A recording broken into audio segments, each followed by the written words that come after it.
Paramashivoham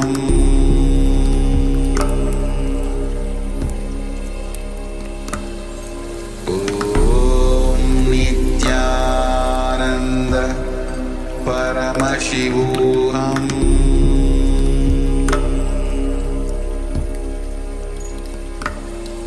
Om Nityananda Paramashivoham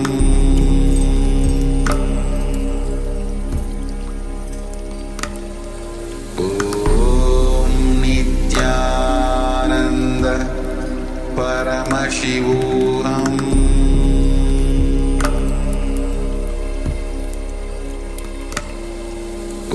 Om Nityananda Paramashivoham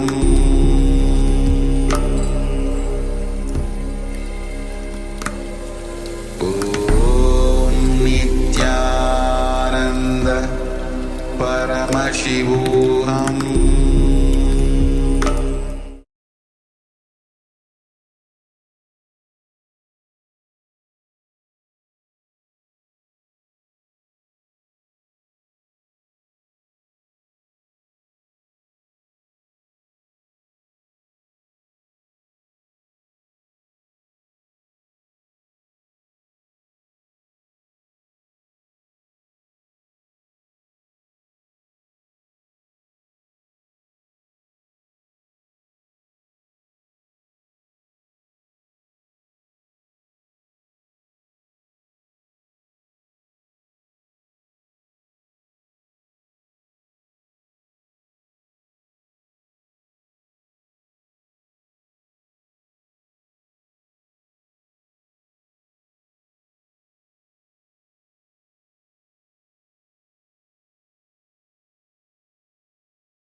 I welcome you all with my love and respect.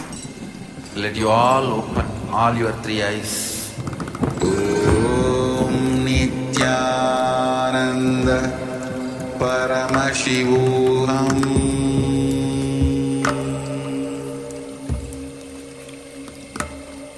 Om Nityananda Paramashivoham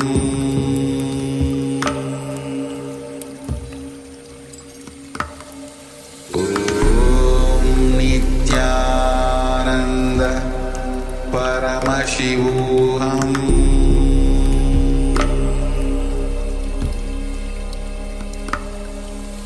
Om Nityananda Paramashivoham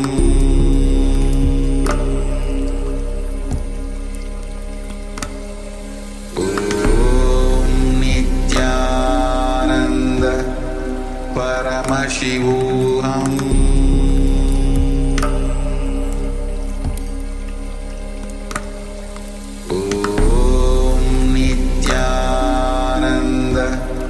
Paramashivoham.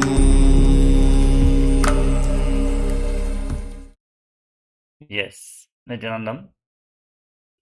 Sorry for the technical glitch for all the Paramashivoham Level 1 participants and for the YouTube participants. I hope you are all able to hear us now.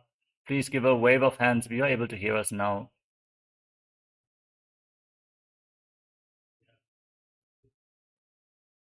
Yes, great. Nityanandam and welcome to Paramashivoham. And let us now get ready for the first session of the day, Nityananda Yoga. We're going to perform Vinyasa Krama and the Dvitiya Vinyasa as every day. These are the 108 and 308 asana sequences as revealed by the Supreme Pontiff of Hinduism himself. Let us all settle down on our yoga mats with our head, neck and spine in a straight line. Have your Panchapatam and Uttarni ready. 1 cup and a spoon and some water for the ritualistic cleansing. Apply Vibhuti and Kumkum. Wear the Rudraksha Mala. And sit with your head, neck and spine in a straight line.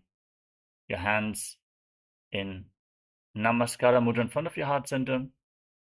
Close your eyes, take a deep breath, visualize Swamiji in your inner space as we open the session with the Sadguru Vandanam. Nityanandam Paramasukadam Kevalam Jnanamurtim Andvatitam Gagana Sarusham Tadpamasyadilaksham Ekam Nityam Vimalamachalam Sarvadi Sakshi Bhutam Avatitam Trigunarahitam Sadgurum Tam Namami.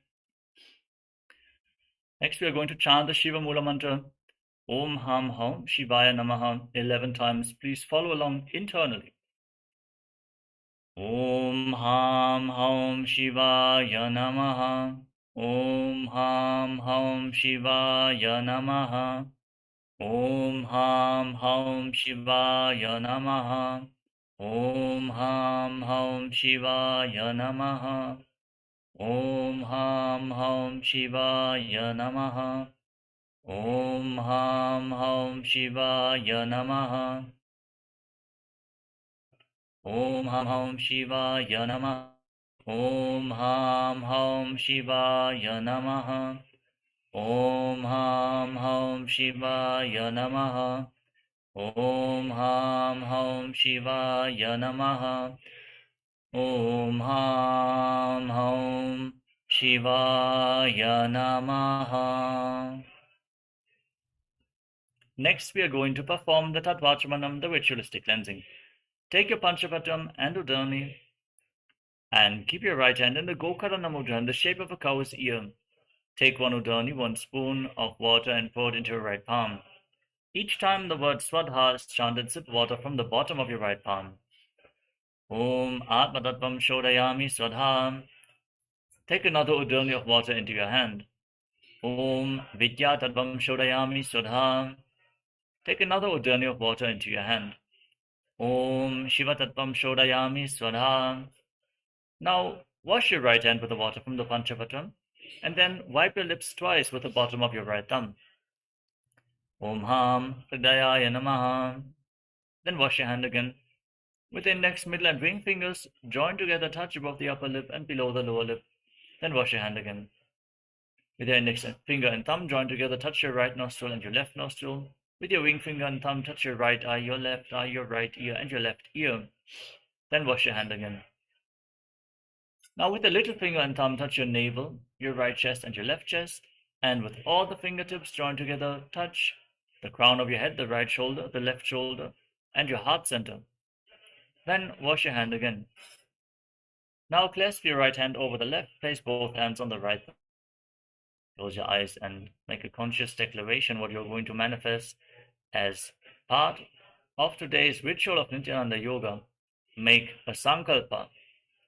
Hold the visualization of your manifestation as we chant the sankalpa mantra.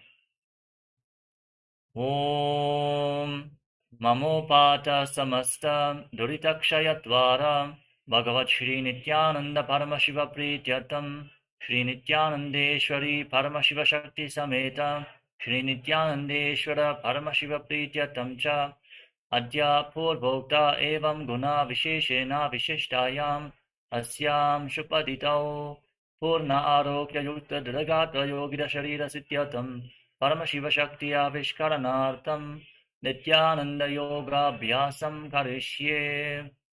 Wash your right hand once more with the water from the Panchavatam.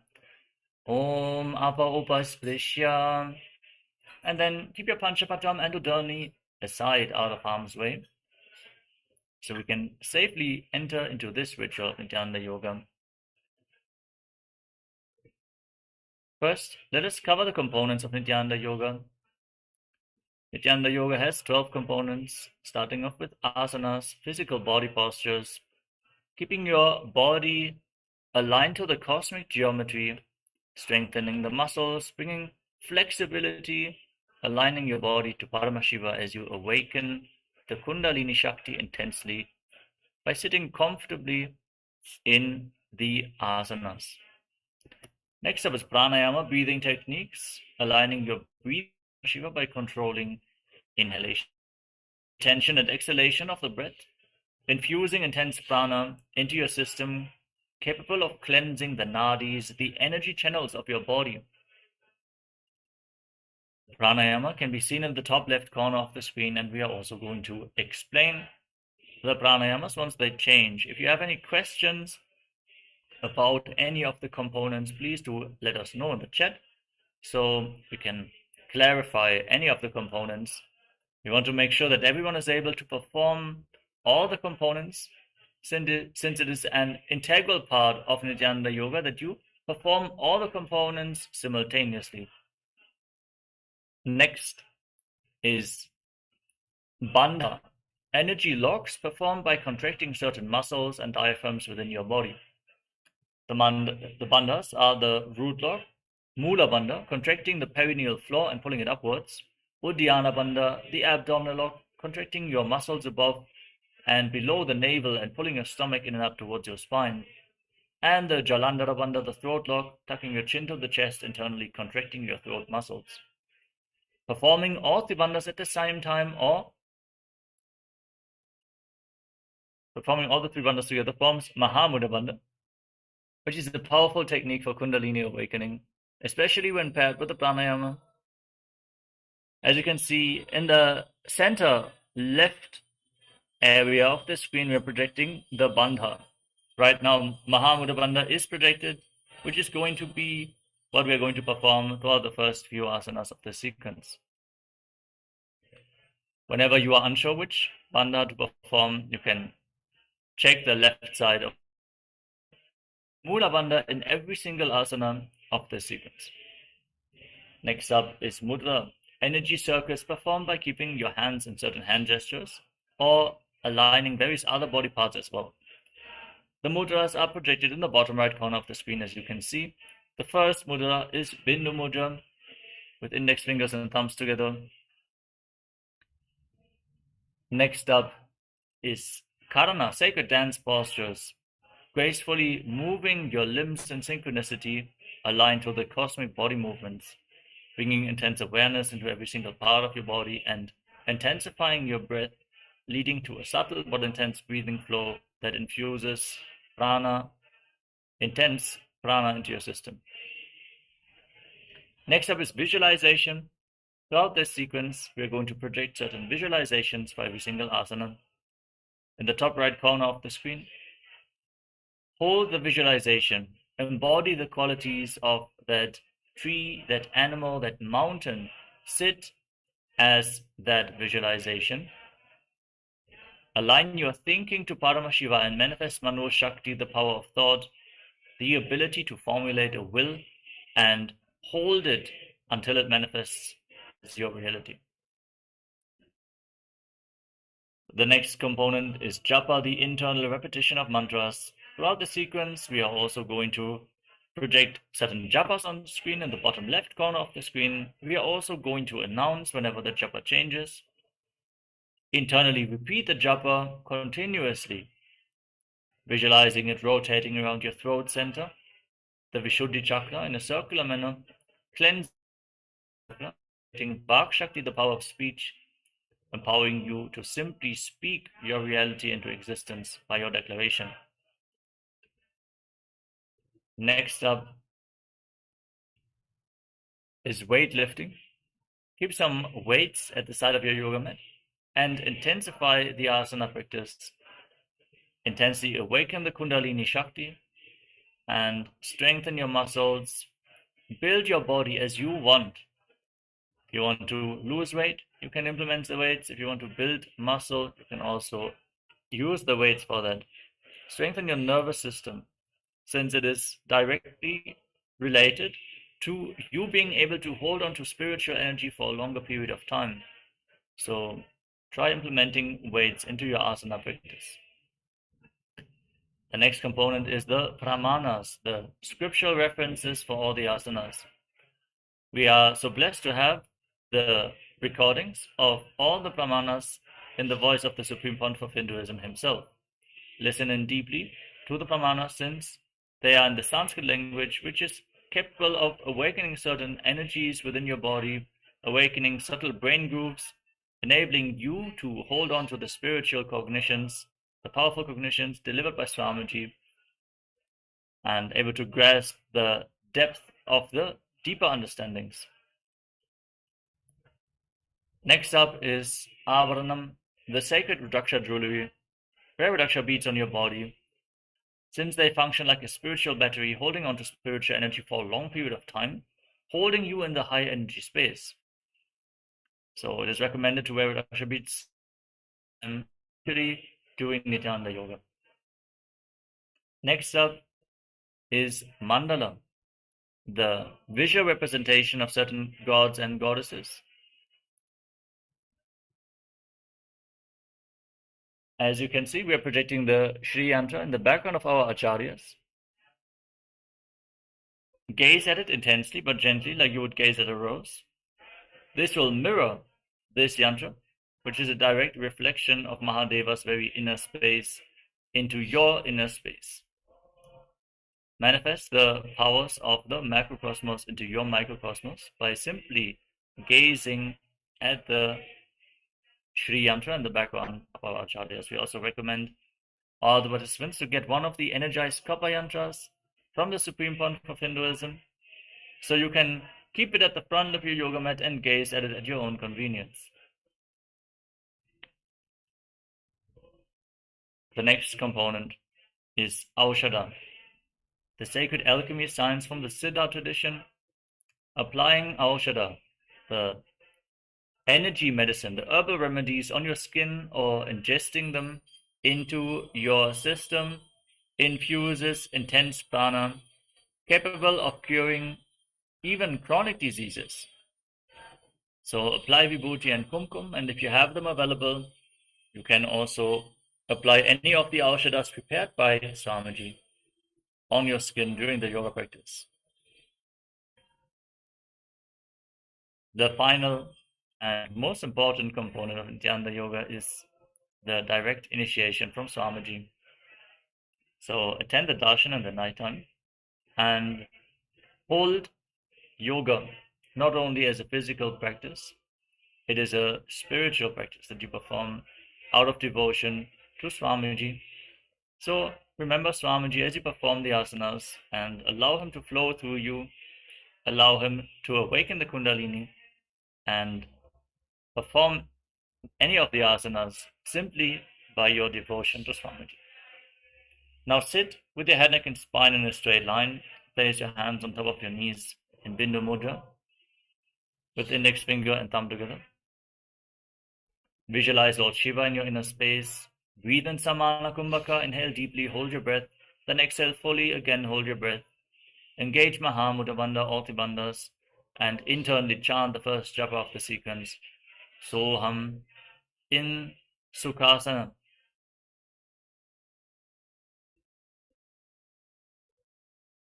Sukhasana. Tat Sukhasanamityuktamashaktastatsamacharet Asanam vijitam yena jitam tena jagatrayam. Parvatasana. Now place your feet on top of opposite thighs. Join your palms together in Anjali Mudra and raise your arms up straight over top of your head. Engage Mahamudra Bandha and visualize yourself as Mount Kailash in Parvatasana. Athavakshe Mahadeva Parvatasana Mangalam Yatkritva Sthira Rupi Syat Shatchakradi Vilopanam. Halibhasana. Now extend your feet away from the body. Join the soles of your feet together in front.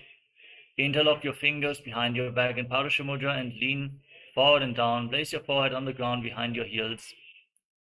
Gaze towards the tip of your nose and visualize Swamiji in your inner space in Halipavasana.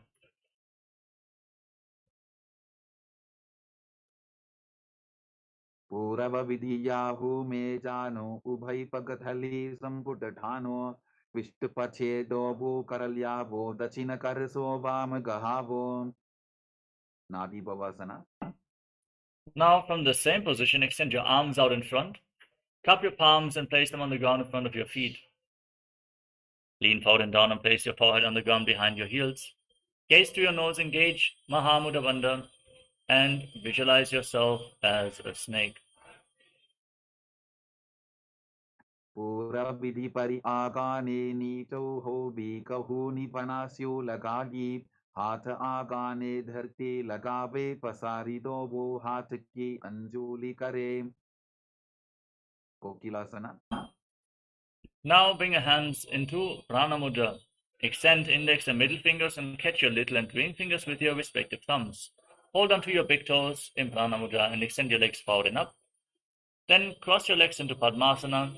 Lean forward and down onto your elbows. Engage Mahamudra Bandha and visualize yourself as a bird. अथान्यदासनं वक्ष्ये येन सिद्धो भवेन्नरः अकस्माद् वायुसञ्चारं कोकिलाख्यासनेन च. Netyasana. Now rise up and stack your knees and ankles. Place one foot on the opposite knee and the other foot below the opposite knee. Hold on to opposite elbows, engage Mahamudra Bandha. Gaze to your nose and start rotating your arms in wide circles. Visualize Swamiji in your inner space. Breathe in. Samana Kumbhaka, hold your breath after in and exhalation. And every once in a while, change the direction of the movement in Netyasana. घोड़ा वामापाद की आशमाहिली सोज दश चरण को बारलौता परिकुल्फ समोज वामपाद को महिलौ बहुरौ बुल्फजुजान तापरि घोड़ा दचिकी आश बारली ढान. Gajasana. Now place your palms flat on the ground, raise your hips up high. Pull your stomach in and up in Ujjana Bandha and scoop your head and chest forward and down again and again while visualizing yourself as an elephant. Nyujjam padagre bhumau pritvalambhi bhuyamastakaagre nidhaya nitambam urdhvamunnamaya nabilaksham bhumau nasika maninya. Vrikshasana. Now raise one heel off the mat and push the other heel down. Alternate this movement on both sides again and again at the same position. Push your shoulders down, bring your head in between the shoulders as you visualize yourself as a bear. एकैकं पादमापुञ्ज्य गजासनं कुर्यात् त्रिक्षासनं भवति. Vaishasana. Now rise up. Stand on the tips of your big toes if you can. Otherwise, stand on the tips of your toes. Bring your hands in front of your chest in Hridaya Mudra with index, middle, and ring fingers joined together. Engage Uddiyana Bandha and visualize Swamiji in Vaishasana. केशेन पादयुगलं बन्ध्वातिष्ठे दधोमुखः अथ वैश्यावक्ष्ये यत्कृत्वा सत्यवान् भवेत्. Balalingasana. Now interlock your fingers from the... Next up is Urdhva Janukaranam. Stand in Adimandi, heels together, toes pointing outwards and knees bent. Bring your hands in front of your chest. Raise one knee up along the center of your body and follow along with the respective hand. Gracefully moving your arms and legs in wide circles in Urdhva Janukaranam.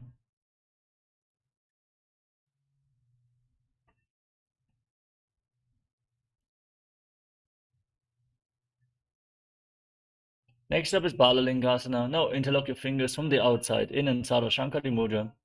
Raise one knee towards your chest, pull it close with both hands. Engage Mahamudra Bandha or the bandhas and visualize yourself holding a baby. Ekam danu urasi alingya sthatavyam balalinganam bhavati. Padabhidanasana. Now pull the foot behind towards your buttocks with both hands interlocked in Parashva Mudra. Engage Mahamudra Bandha and visualize Swamiji in your inner space. स्थित्वैकस्मिन् पादतले कराभ्यां वेष्टयेत्तनं पृष्ठे संस्थाप्य यत्नेन पादपीडनमासनं. Natarajasana. Now catch the sole of the foot from the inside. Kick your leg back and up. Lean forward, extend the other hand in Bindu Mudra and visualize yourself as Lord Nataraja. उत्तानपादं क्रौञ्चं च मरीचिं वीरभद्रकं नटराजं त्रिकोणं च सुप्तान्दुष्टप्रसारणे. Balalingasana. Now raise the other knee towards your chest, interlock your fingers, In Savashankari Mudra, pull the knee close and visualize yourself holding a baby. Ekam janukurasi alingya sthatavyam balalingaram bhavati. Padapidanasana. Now pull the foot behind towards your buttocks. Visualize Swamiji in your inner space and engage all Trivandhas. Sthitvaikasmin padatale karabhyambeshta yetanam prishte samstapya yattena padapidanamasana. Nadarajasana. Now catch the sole of the foot from the inside, kick your leg back and up and lean forward, extending your hand in Bindu Mudra and visualizing yourself as Lord Nataraja. Uttanapadam krauncham cha maricim veerabhadrakam nadarajam trigonam cha suptangushta prasarane. Moving on to Ardha Rechita Karana.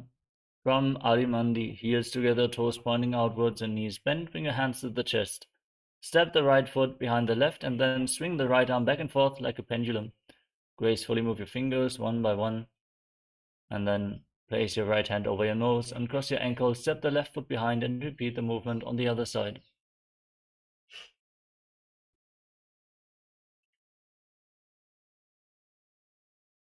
Next up is the skeleton dance. Now visualize yourself as a skeleton and shake your body intensely. Hold the visualization of your bone structure and dance wildly, moving every single bone of your body.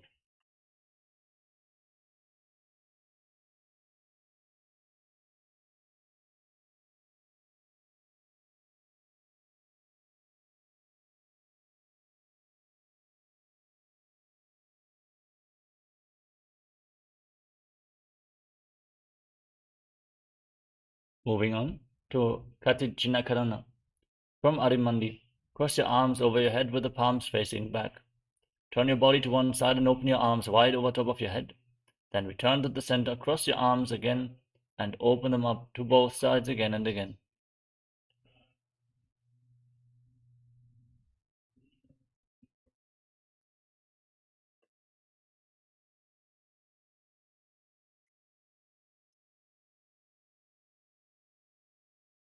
Tadasana. Now raise your arms up parallel above your head. Stand on the tips of your toes and engage Mahamudra Bandha. Visualize yourself as a palm tree. Internally chant the new japa Shivoham in Tadasana. Mahamudra Kono Tadasana Vibhetakan Vinotanam Sada Puryadantarvatni Padipriyam. Uttanasana. Now lean forward and down and place your palms on the ground. Try to bring your head towards your knees as you engage Mahamudra Bandha. Squeeze your core. Visualize Swamiji in Uttanasana. Mahamudra Kono Tadasana Vibhetakan Vinotanam Sada Puryadantarvatni Padipriyam. Tarakshvasana. Now walk your hands forward and step your feet back into a tall plank position. Lock your throat in Jalandhara Bandha and start rotating your head from side to side. Visualize Swamiji in your inner space. Gajasanavastitva mastakam varam varam dakshinakukshim savyakukshim najet tarakshvasanam bhavati.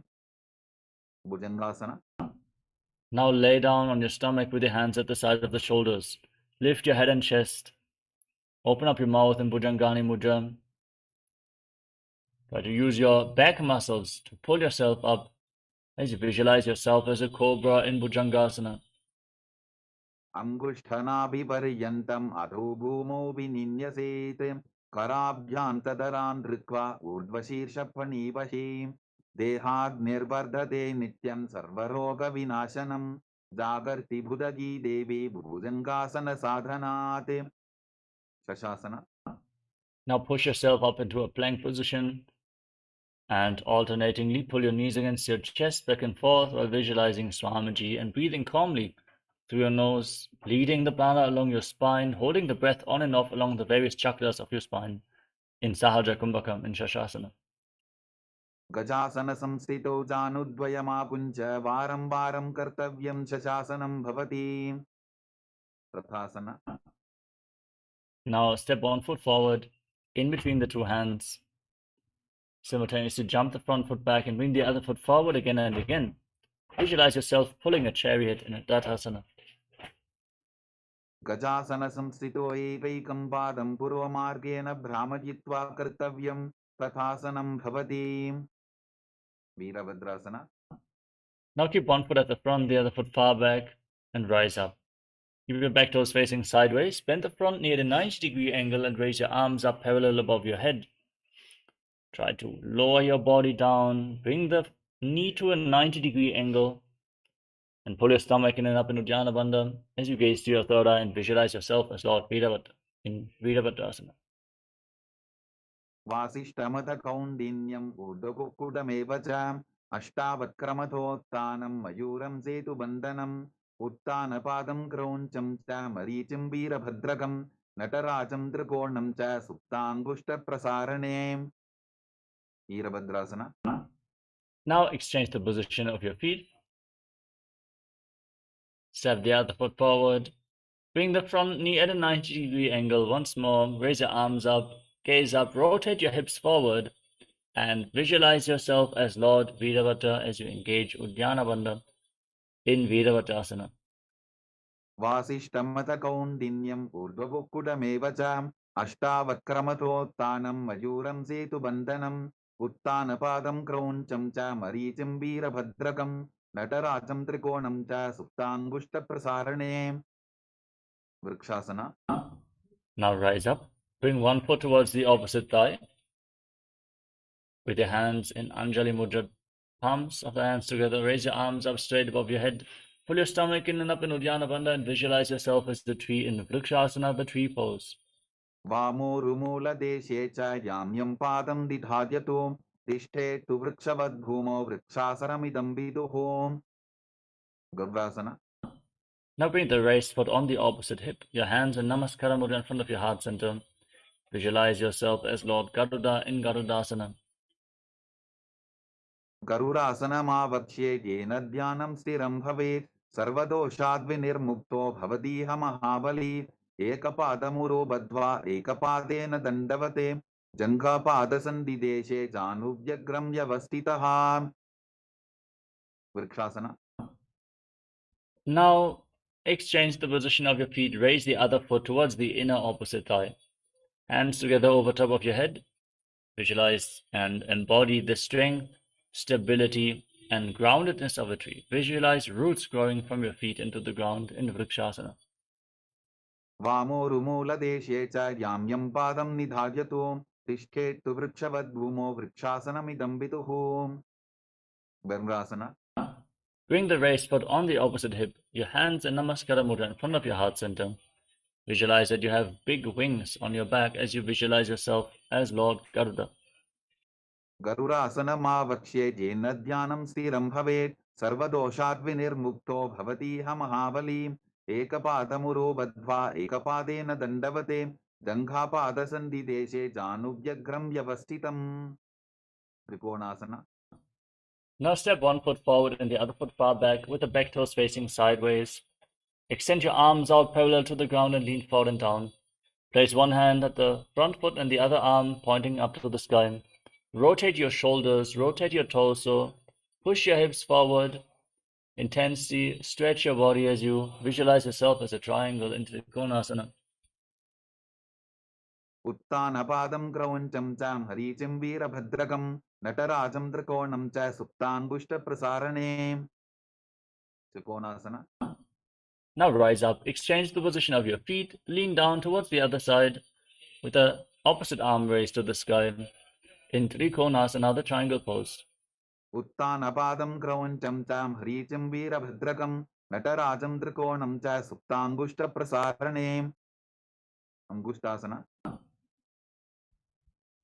Moving on to Nikuttakakarana from Arimandi. Heels together, toes pointing outwards and knees bent. Bring your hands in front of your chest with the palms facing each other. Raise one heel off the mat. Stomp the raised heel down. Lift the other heel up and exchange the position of your hands.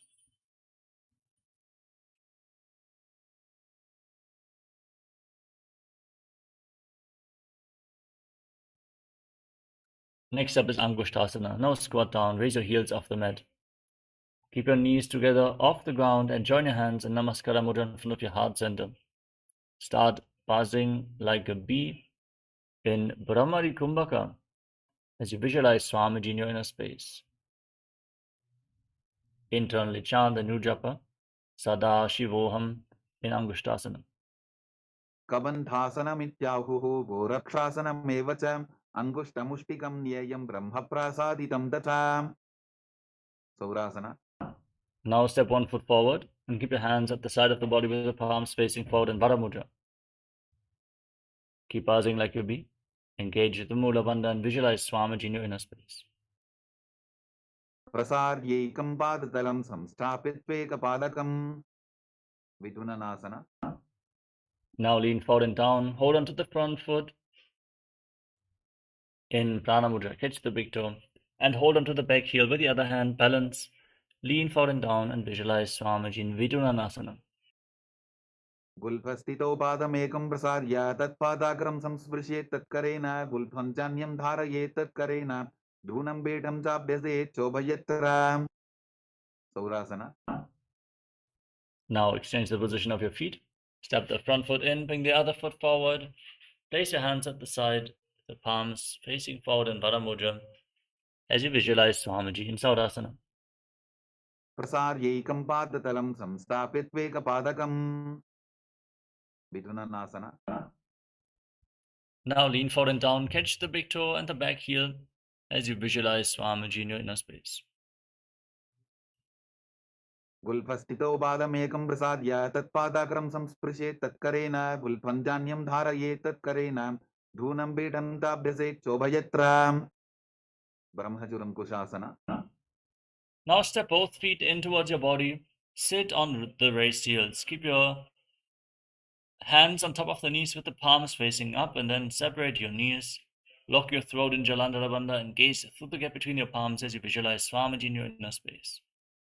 Dobu pranapani hoye vaise edi dobudani vaise korabakatalya ki mahili ayusa mahera shemili. Kapilasana. Now drop your knees down to the ground, sit on raised heels, place your hands on your thighs and gaze to your nose. Pull your stomach in and up in Uddiyana Bandha and visualize sage Kapila Muni, the founder of Mahanirvani Akara, our Akara, in Kapilasana. Ubhai bakathali samtharaave tinako mahili kor milave pranapani ukar hoye vaise edi dobu joni nivaise. Bhadrakorakasana. Now maintain your body in the same position, but shift your gaze up towards your third eye and visualize Swamiji in your inner space. दोवो बकतली संपुट करे कोरवारली भूपरिधरे कोरवारली Rafe ऐसे तापरी मूलद्वार डिगी बैसे. Suryasana. Now bring the soles of your feet together and raise your knees off the ground. Separate your knees wide apart. Join your thumbs and little fingers and open up your palms, resembling a lotus flower in Padma Mudra. Raise your arms up over top your head. Gaze through the hands as if you're offering flowers to Lord Surya. As you visualize Lord Surya in your inner space, engage Uddiyana Bandha. एडी दोवो बुता दरियाने फनापानी बैठक बुनिठाने गोड़ा जंगा अधर करी रहे आडे वाम इसी विधि कहे. Mandukasana. Now place your knees and the top of your feet flat on the mat.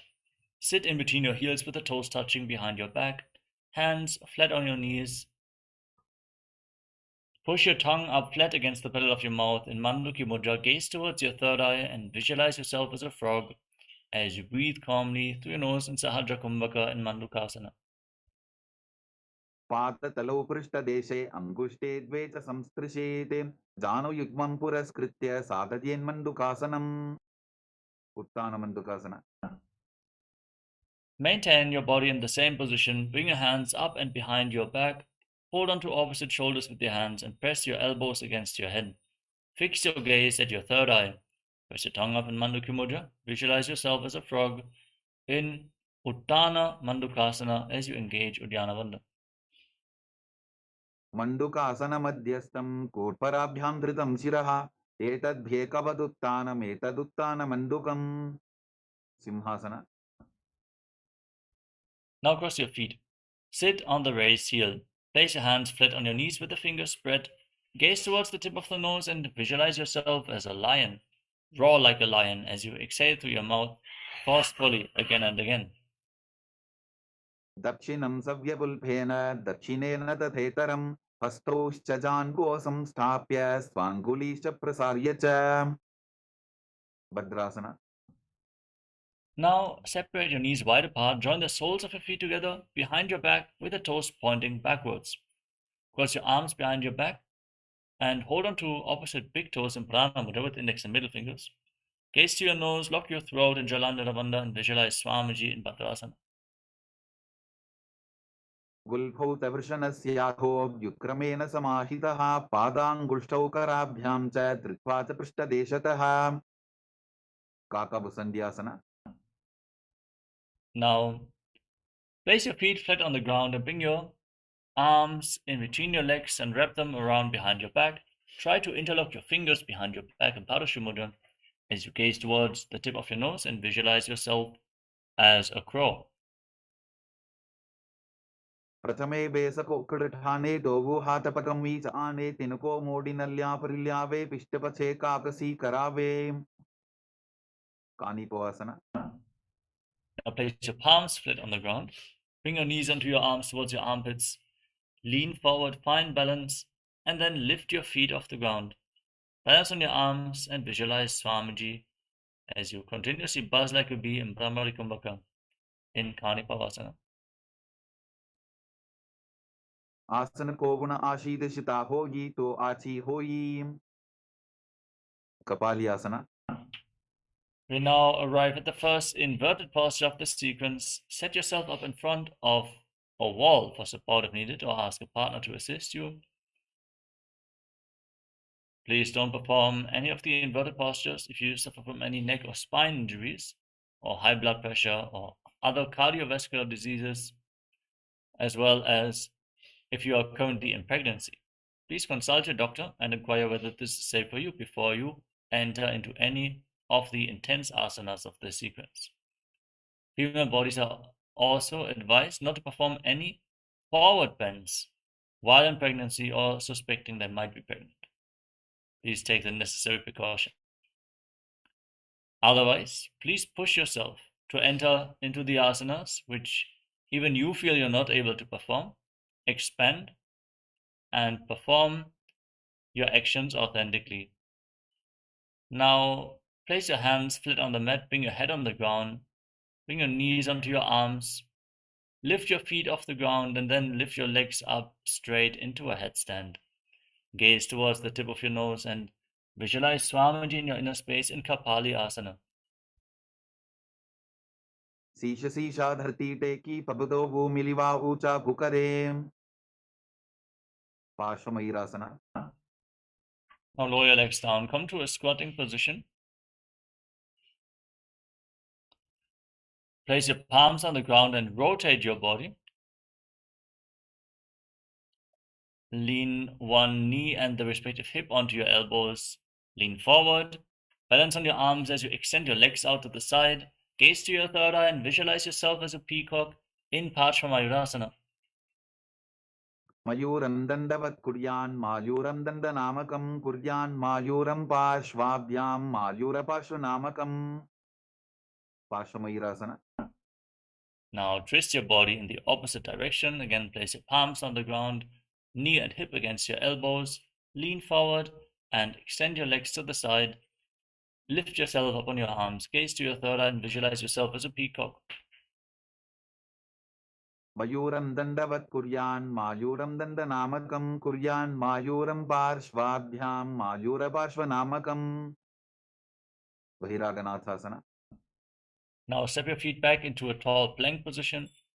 Then step one foot outside the shoulder and in between the two hands. Push your hips forward and lift your head up.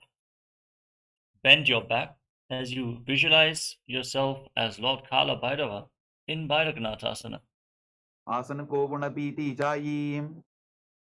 Bahiraganathasana. Now exchange the position of your feet. Step the other foot forward, outside the shoulder, in between the hands. Lift your head, gaze towards your third eye, and visualize yourself as Bhagavan Kala Bhairava. Asana ko gunapiti jayi. Unmukha Bhidasana. Now step both feet back into the plank position. Place your forearms on the ground. Lower your elbows down. Keep your hips raised. You can even walk your feet a little bit more forward to raise your hips even more. And try to push your heels down to the ground. Lift your head and gaze up towards your third eye as you visualize Swamiji in Unmukha Pitasana. भून्निष्ठौ जानुनीहस्तौ चतुष्पदममाङ्मुखम् उत्थापिताङ्घ्रियुगलकटिस्थलमभिरुका. Vasishthasana. Now place your hands on the ground and raise one arm up towards the sky. Keep your body straight as a plank, your shoulders aligned, and gaze up along the raised arm as you visualize yourself as Sage Vasishta in Vasishthasana. ऊर्ध्वकुक्कुटवासिष्ठमरीचिहलमत्स्यकं परिवृत्तिं चोदरस्य विविधं धनुरासनम्. Vasishthasana. Now rotate your body in the opposite direction. Lift the other arm up towards the sky. Gaze up along the raised arm and visualize Sage Vasishta in Vasishthasana on the other side. ऊर्ध्वकुक्कुटवासिष्ठमरीचिहलमत्स्यकं परिवृत्तिं चोदरस्य विविधं धनुरासनम्. Anjaneyasana. Now come to a seated position with your legs extended forward. Bring your hands underneath your buttocks with the palms facing up. Lock your throat in Jalandhara Bandha, gaze towards the tip of your nose and internally chant the new japa Mahasadashivoham as you visualize yourself as Lord Hanuman in Anjaneyasana.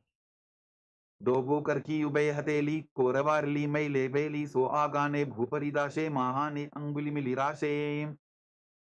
Paschimottanasana. Now lean forward and down and catch your big toes in Prana Mudra with index and middle fingers. Engage Mahamudra Bandha, all the bandhas, and visualize Swamiji in your inner space. जानु परिललाटन्तु पश्चिमं तानमुच्यते येन केन प्रकारेण सुखं धार्यं च जायते. Ugrasana. Now rise up, interlock your hands around your neck. Slightly separate your knees and lean forward and down, placing your forehead on the ground in between your legs. Bring your elbows on the ground outside the knees as you squeeze your core. Engage Mahamudra Bandha and visualize Goddess Kali in Ugrasana. स्वपाणिभ्यां दृढं धृत्वा जानुपरि शिरोन्यसेत् आसनोग्रमिदं प्रोक्तं भवेदनिलदीपनं देहावसानहरणं पश्चिमोत्तानसंज्ञकं ययेत् तदासनं श्रेष्ठं प्रत्यहं धारयेत् सुधीः. Varityasana. Now rise up. Step one foot in towards your body with the heel against the perineum. Bring your arm around the leg and interlock both hands behind your back. Lean forward and down as low as possible. Try to touch your head to the knee as you visualize yourself as Sage Marichi. उत्तानपादं क्रौञ्चं च हरीचं वीरभद्रकं नटराजं त्रिकोणं च सुप्ताङ्गुष्ठप्रसारणे. Mahamudrasana.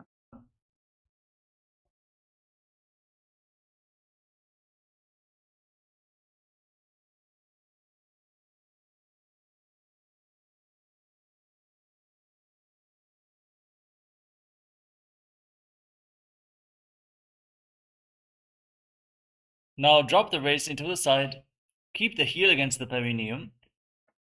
And then lean forward and down. Hold on to the front foot with both hands.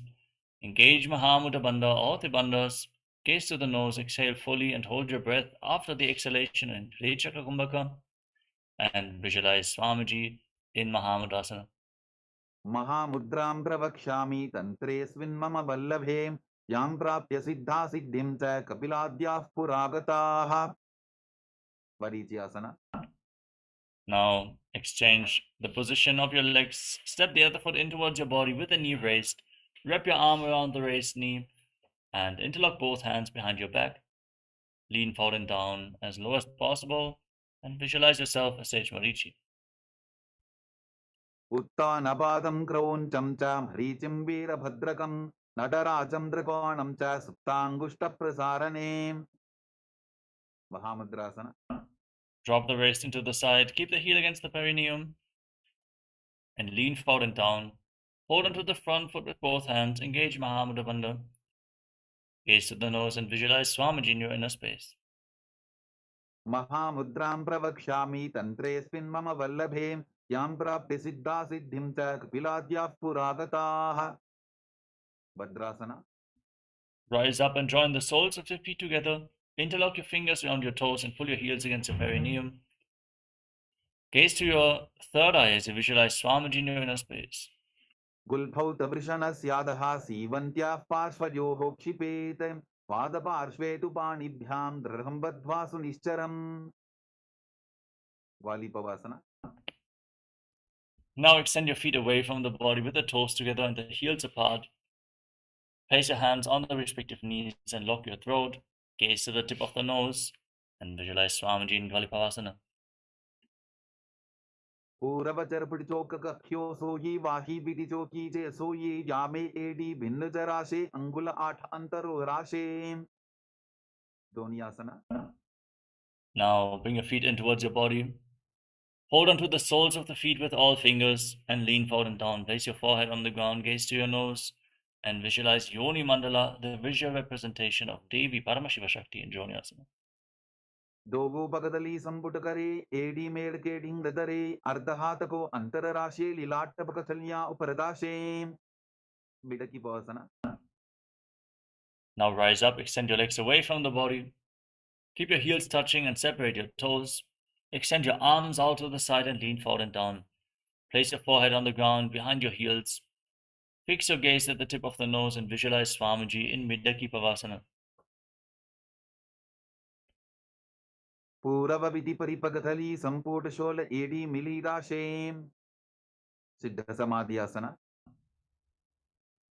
Now rise up. Bring your feet in towards your body with your toes together and your heels apart. Scoop your hands below the shins with the palms facing up. Place your chin down on the ground in front of your feet with your toes against your throat. Fix your gaze at the tip of the nose and visualize Lord Surya in Siddha Samadhi Asana.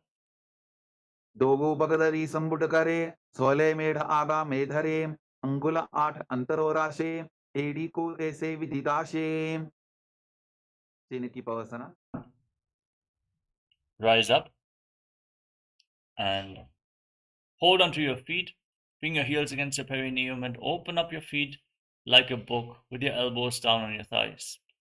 Gaze towards the tip of your nose and visualize Swamiji in your inner space. दोगो पका की AD धरती मदिवा मेढ़ रगावे. सर्वृत्सुकासना. Now place your hands on the respective knees. Pull your stomach in and up in Uddiyana Bandha and gaze up towards your third eye as you visualize Swamiji in Chadapata Chokasana. Try to bring your knees to the ground. दोगो पगदली संपुट धारे आबा ने कैजारे पसारे गोरा भूसो लगता राशे हाथ दोगो कोरा परिदाशे. भैरवासना. Now rotate your feet intensely. Raise your heels off the ground. Bring your knees down to the mat. And keep your toes on the ground. Hands on the knees in Bindu Mudra. Perform Uddiyana Bandha. Pull your stomach in and up and gaze towards your third eye as you visualize yourself as Lord Kala Bhairava in Bhairavasana. गुल्फो संपीठ चान्योन्यं विक्रमेणोत्थितं शनैः जान्वो पार्श्वगतौ हस्तौ दण्डवद् भैरवासनम्. Samanasana. Relax. Now bring one heel against your perineum and lift the sole of the other foot against your chest with both hands. Fix your gaze on your third eye and visualize Swamiji in your inner space. As you exhale fully and hold your breath in the Mooladhara in Samanasana. समानासनमावक्ष्ये सिद्धमन्त्रादिसाधनात् एकपादमरो दत्त्वा गुह्योऽन्यलिङ्गवत्रके. Upanasana. Now lift one leg over the respective shoulder, hands at the side for support, and extend the opposite leg forward and up.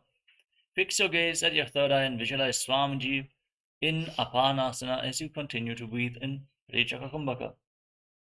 केवलं पादमेकं च स्कन्धे चारोपे यत्ततः एकपादेन गगने तिष्ठेत दण्डवत्रभो. Samanasana. Now bring the other heel against your perineum. Lift the opposite foot against your chest. Gaze towards your third eye and visualize Swamiji in your inner space. समानासनमावक्ष्ये सिद्धमन्त्रादिसाधनात् एकपादमरो दत्त्वा गुह्योऽन्यलिङ्गवत्रके. Apanasana. Now lift the respective leg over the shoulder, extend the opposite leg forward and up, and gaze towards your third eye, visualizing Swamiji in your inner space. केवलं पादमेकं च स्कन्धे चारोप्य यत्ततः एकपादेन तदने तिष्ठे तदण्डवत्र भो Vomkhasana. Now stack your knees in front of your body with your heels outside opposite hips. Interlock your fingers and place them on the top knee in Paramashivoham. Breathe in Shitkari Kumbhaka. Hiss through your teeth on the inhalation and exhale through your nose. Internally chant Om Nityanandoham as you visualize the face of a cow in Gomukhasana. Sabve Dakshinabulphanto Prishtaparshvin Yojayetem Dakshine Titata Sadyam Gomukham Yatham. Anasuyasana. Now, hold on to your big toes in Pranayama Mudra. Pull your stomach in and up in Uddiyana Bandha. Gaze towards the tip of the nose and visualize yourself as Rishika Anasuya in Anasuyasana. दक्षिण कोटो नीचो ठाने बाबोता के ऊपर आने गोडा संधि मिलावे भारी आडा पद बुनिदे संधि पसारी. Anusuyasana 2. Now interlock your hands behind your back and lean forward and down. Bring your chin over the knee and touch your nose to the mat if you can, as you visualize yourself as Rishika Anasuya. जीमना कोदा की संधि उपरिडा बागोड़ा की संधि मिलाई राशे गोरा से उले पकतल्यारो आरवाई सुधा राशे. Garvasana 2. Now rise up, step the right foot flat on the mat with the right knee raised against your chest. Keep the left heel against your perineum, hands on the respective knees, gaze to your nose, and visualize yourself as Lord Garuda in Garudasana. Davo Bakamori Edi Bahila Vilpamula Dwarani Saide. Naradasana. Now raise your perineum onto the heel, sit on the heel. Interlock your hands around your neck and twist your elbows outside the raised knee. Gaze towards your third eye and visualize yourself as sage Narada. Pishtijavam Vabdali Keri Bhuparita Hilava Veveri Goda Sudo no Hejogi the Chipashiti Rashe Soyi. Matsibhitakasana. Now place the left foot on top of the right thigh. Keep the right knee raised and hold on to the right shin with the left hand and the right big toe with the right hand in Prana Mudra. Gaze towards your nose and visualize yourself as Matsya, the fish avatar of Lord Vishnu in Matsya Pitakasana.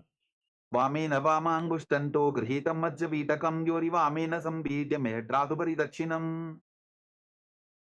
Vomkhasana. Now stack your knees again in front of your body with the other knee on top this time. Interlock your fingers on the top knee in Paramashivoham. Hiss through your teeth on the inhalation in Chitkari Kumbhaka and visualize the face of a cow in Gomukhasana. Sabve Dakshinabulphanto Prishtaparshvin Yojayetem Dakshine Titata Sadyam Gomukham Yatham. Anasuyasana. Now, hold on to the big toes in Prana Mudra. Pull your stomach in and up in Uddiyana Bandha. Gaze to the nose and visualize yourself as Rishika Anasuya. दक्षिण कोटो नीचो ठाने बाबोता के ऊपर आने गोडा संधि मिलावे भारी आडा पद बुनिदे संधि पसारी. Anusuyasana 2. Now, interlock your hands behind your back and lean forward and down. Bring your chin over the knee, the nose to the ground, and gaze towards the tip of your nose as you visualize yourself as Rishika Anasuya. जीमना कोदा की संधि उपरिडा बागोड़ा की संधि मिलाई राशे गोरा से उले पकतल्यारो आरवाई सुधा राशे. Garvasana 2. Now rise up, place the left foot flat and bring the right heel against your perineum. Hands on the knees, gaze to your nose and visualize yourself as Lord Garuda. Davo Bakamori Edi Bahila Vilpamula Dwarani Saide. Naradasana. Now raise your perineum onto the heel, interlock your hands around your neck and twist your elbows outside the raised knee. Gaze towards your third eye and visualize yourself as sage Narada in Naradasana. Pishtijavam Vabdali Keri Bhuparita Hilava Veveri Goda Sudo no Hejogi the Chipashiti Rashe Soyi. Matsibhitakasana.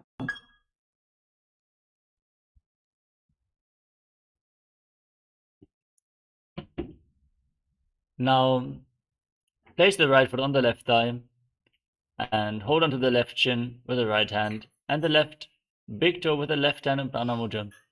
Gaze towards the tip of the nose and visualize Matsya, the fish avatar of Lord Vishnu, as you continue to breathe in Sheetkali Kumbhaka and Matsya Pitakasana.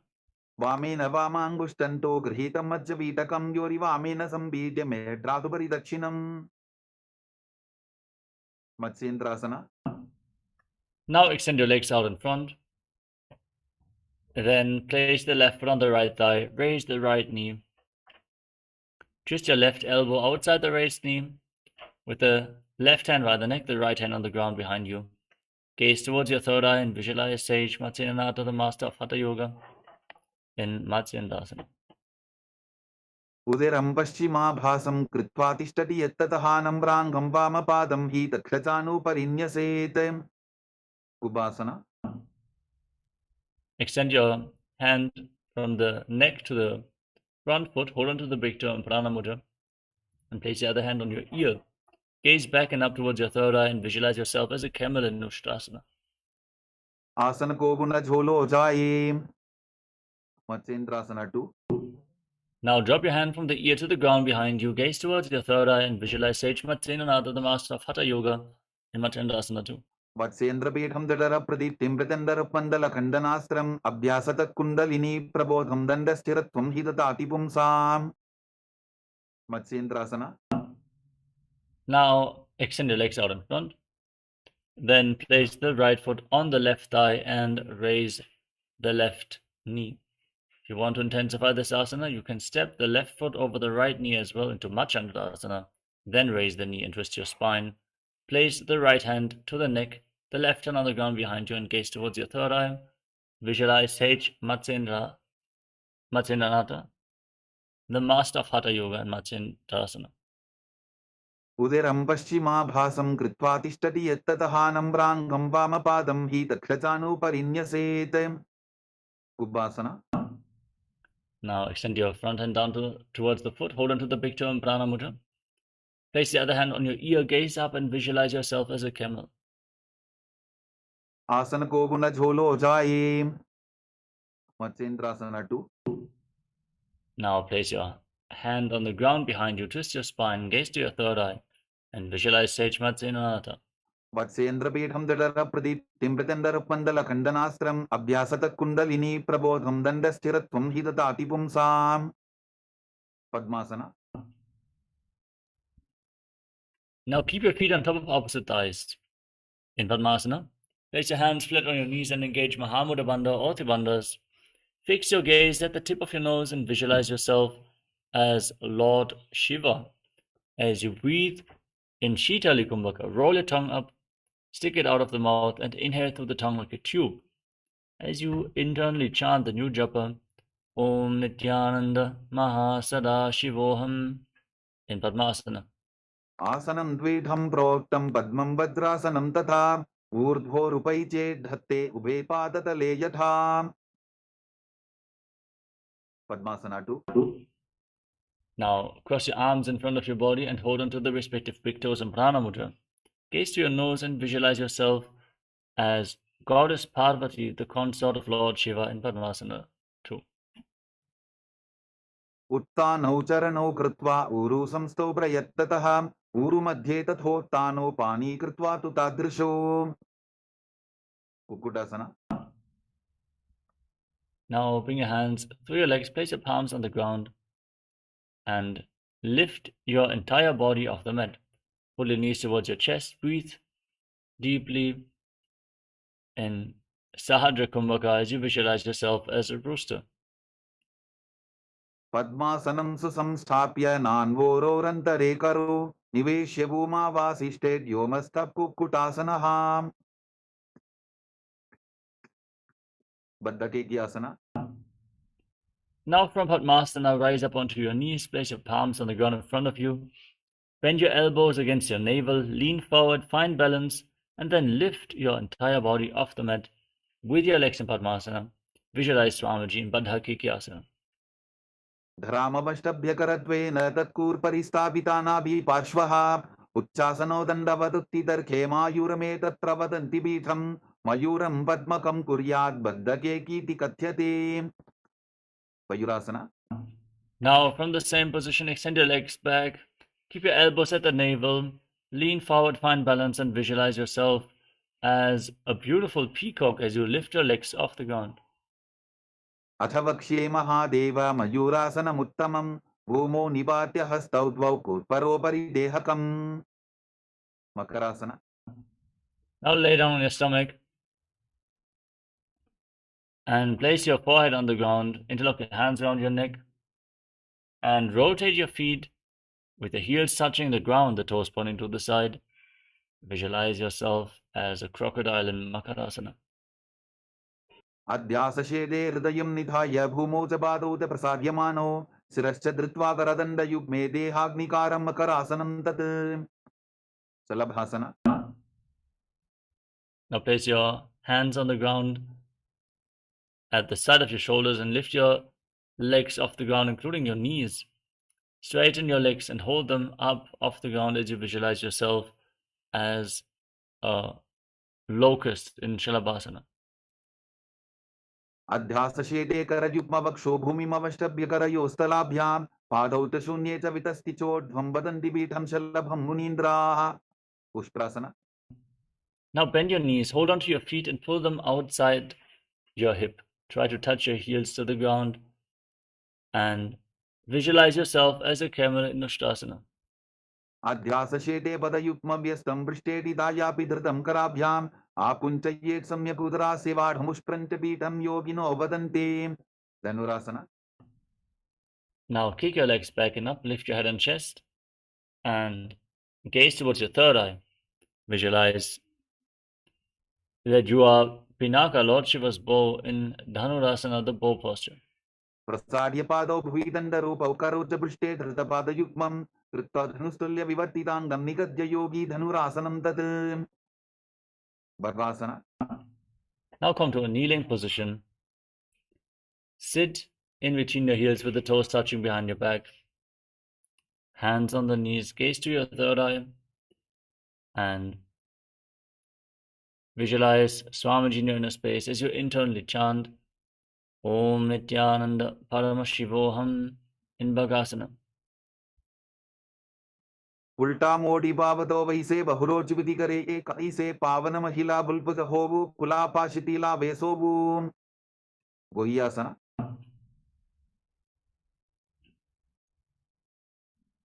Now place your forearms on the ground, elbows shoulder width apart.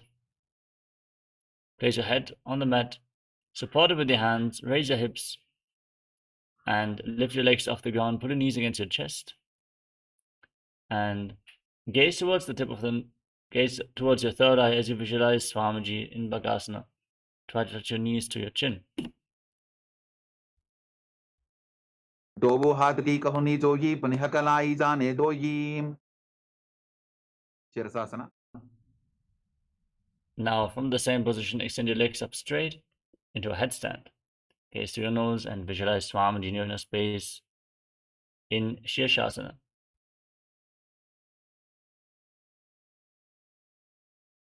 विपरीतं मण्डलं तद्विधैव विदितं हिनः दण्डासनं दिता प्रोक्तं विपरीतोपवेशने. Kodyasana. Now, gently lower your legs down. Come to a seated position with your legs extended forward.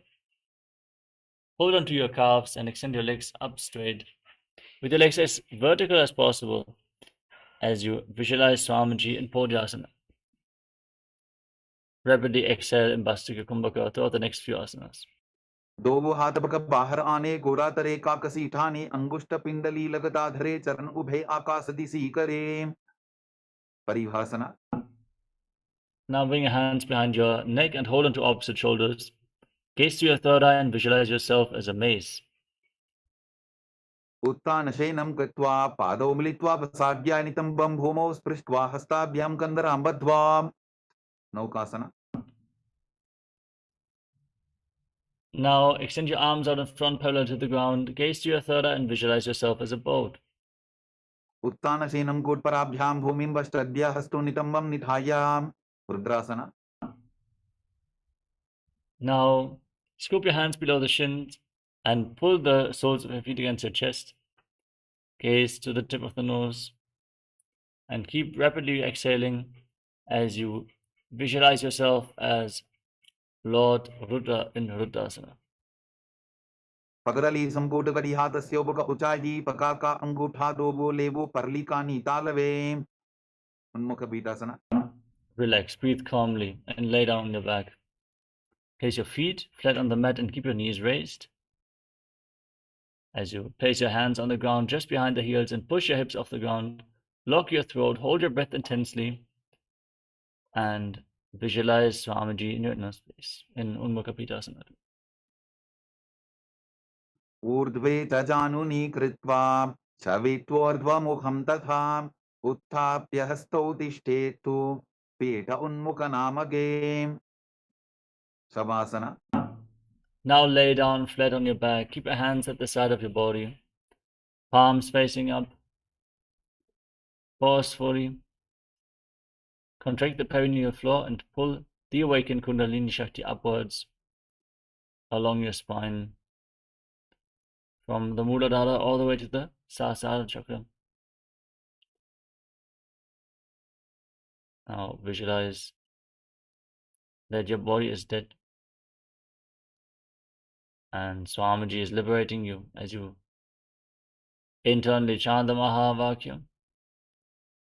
Om Nityananda Paramashivoham in Shivasana. Uttanam shavabad bhumau shayanam tu shavasanam shavasanam shranti haram chitta vishranti karakam.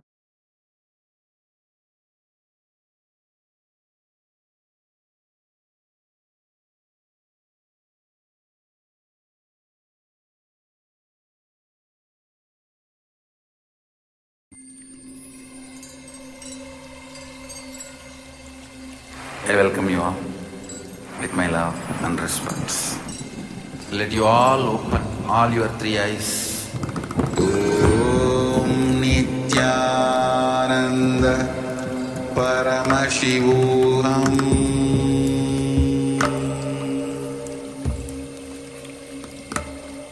Om Nityananda Paramashivoham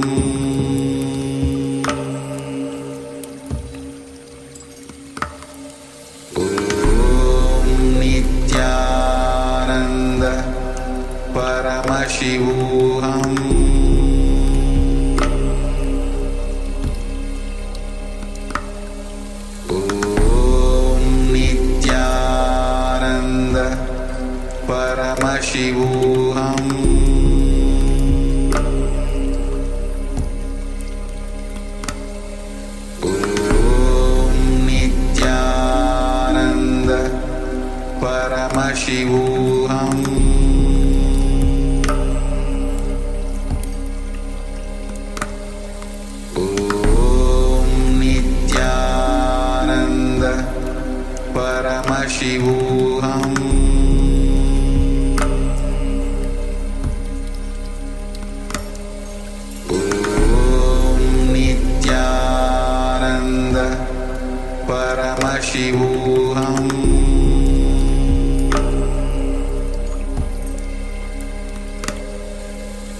Om Nityananda Paramashivoham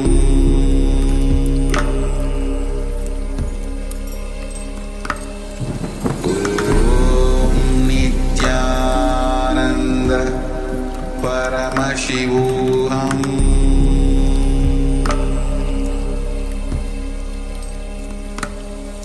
Om Nityananda Paramashivoham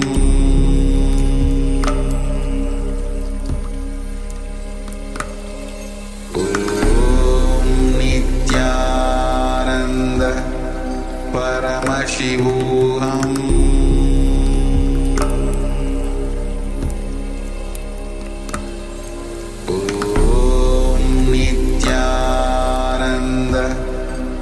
Paramashivoham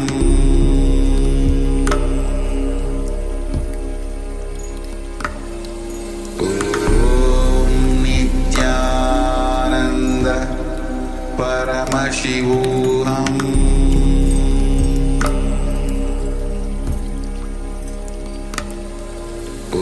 Om Nityananda Paramashivoham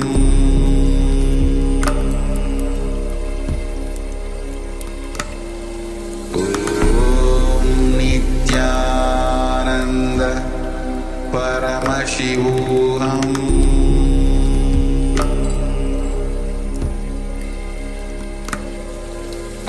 Om Nityananda Paramashivoham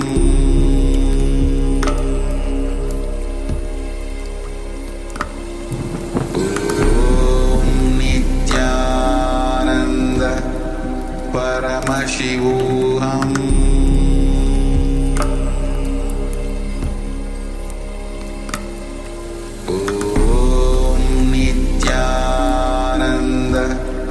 Paramashivoham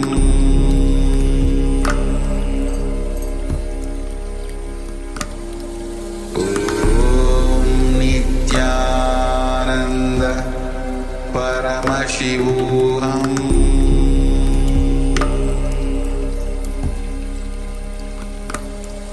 Om Nityananda Paramashivoham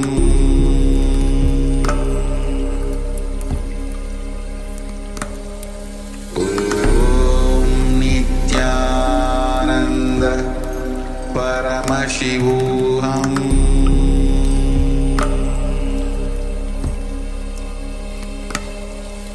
Om Nityananda Paramashivoham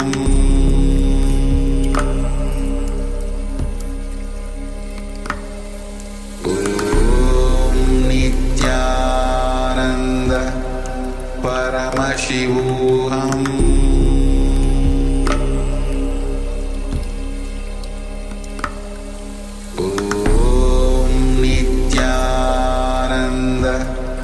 Paramashivoham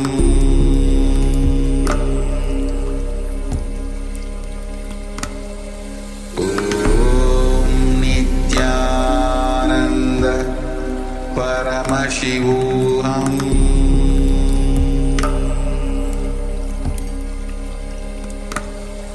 Om Nityananda Paramashivoham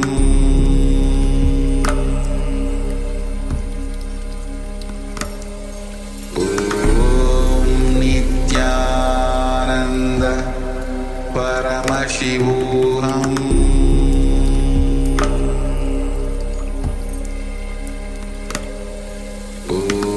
Om Nityananda Paramashivoham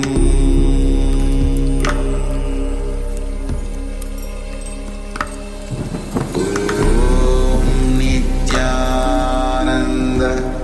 Paramashivoham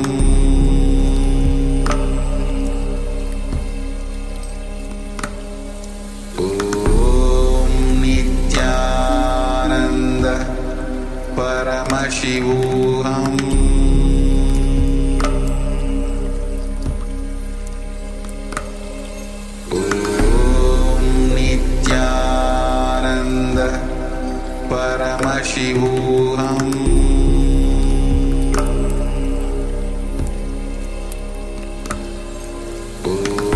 Om Nityananda Paramashivoham Om Nityananda Paramashivoham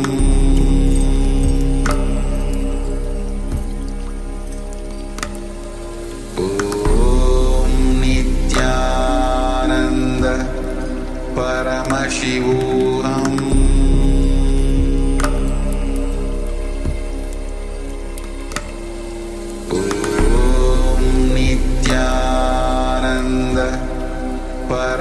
Paramashivoham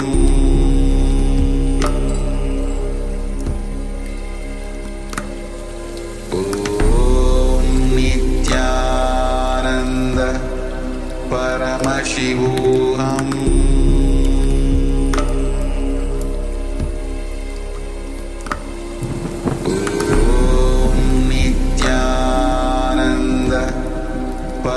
Paramashivoham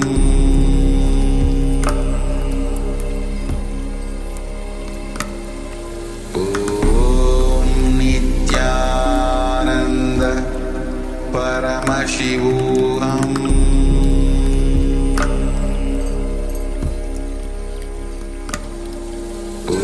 Om Nityananda Paramashivoham Paramashivoham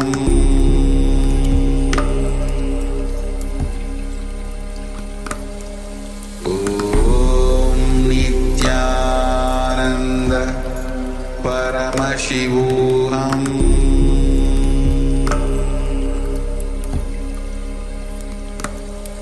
Om Nityananda Paramashivoham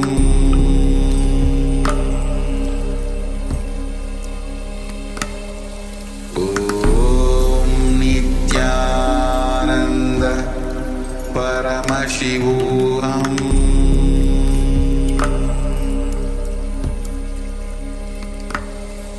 Om Nityananda Paramashivoham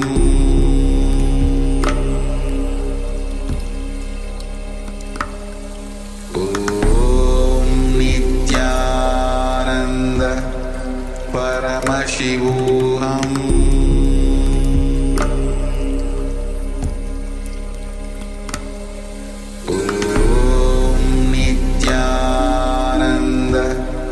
Paramashivoham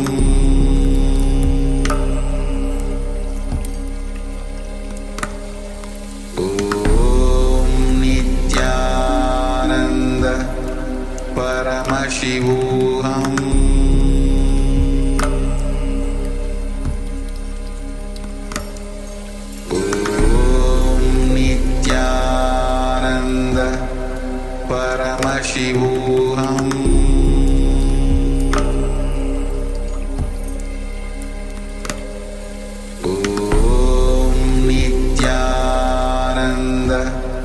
Paramashivoham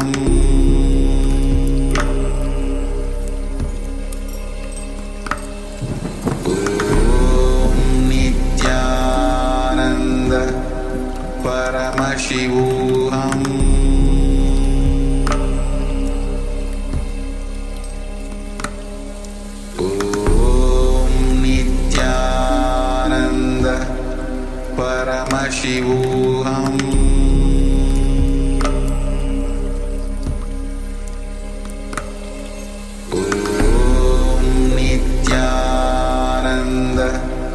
Paramashivoham Om Nityananda Paramashivoham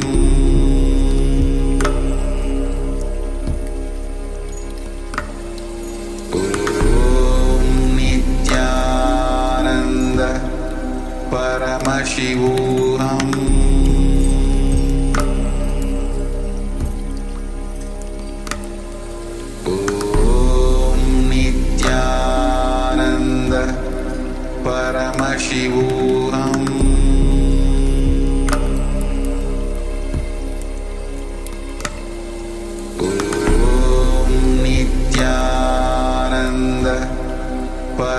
Paramashivoham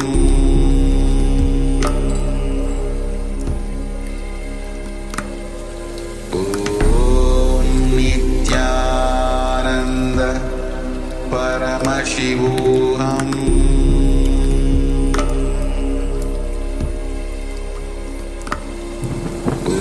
Om Nityananda Paramashivoham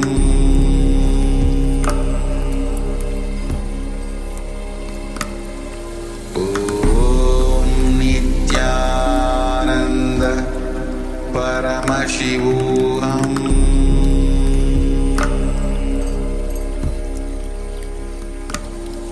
Om Nityananda Paramashivoham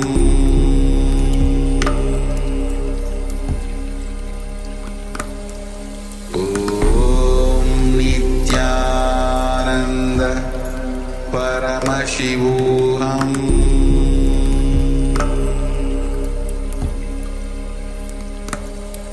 Om Nityananda Paramashivoham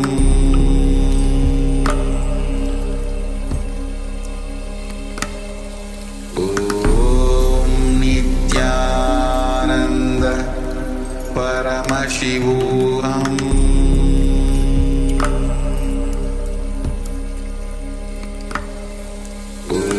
Om Nityananda Paramashivoham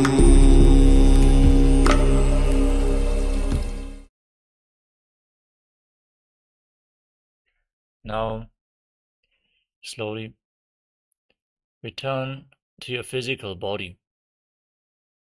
Start to wiggle your fingers and toes. Rotate your wrists and your ankles. Move your arms and legs. And pull your knees up towards your chest. And circle your legs with your arms and rock your body from side to side. Slowly return to a comfortable seated position.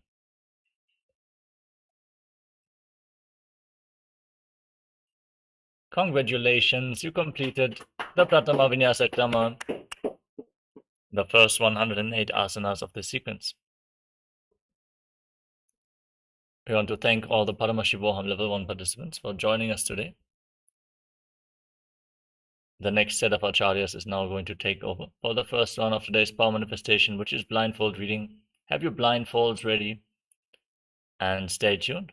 The session is going to start in just a few moments. Hope to see you all again tomorrow for another round of Pratama Vinyasa Krama.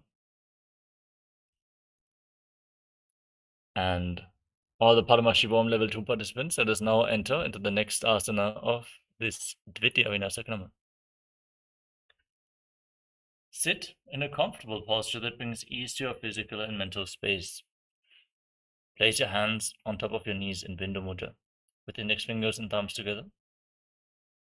Visualize Swamiji in your inner space and breathe deeply into your navel region. Hold your breath, then exhale fully. Again, hold your breath in Samana Pranayama. As you engage the Mula Bandham and internally chant Om Nityananda Paramashivoham in Yathasa Nishtasana.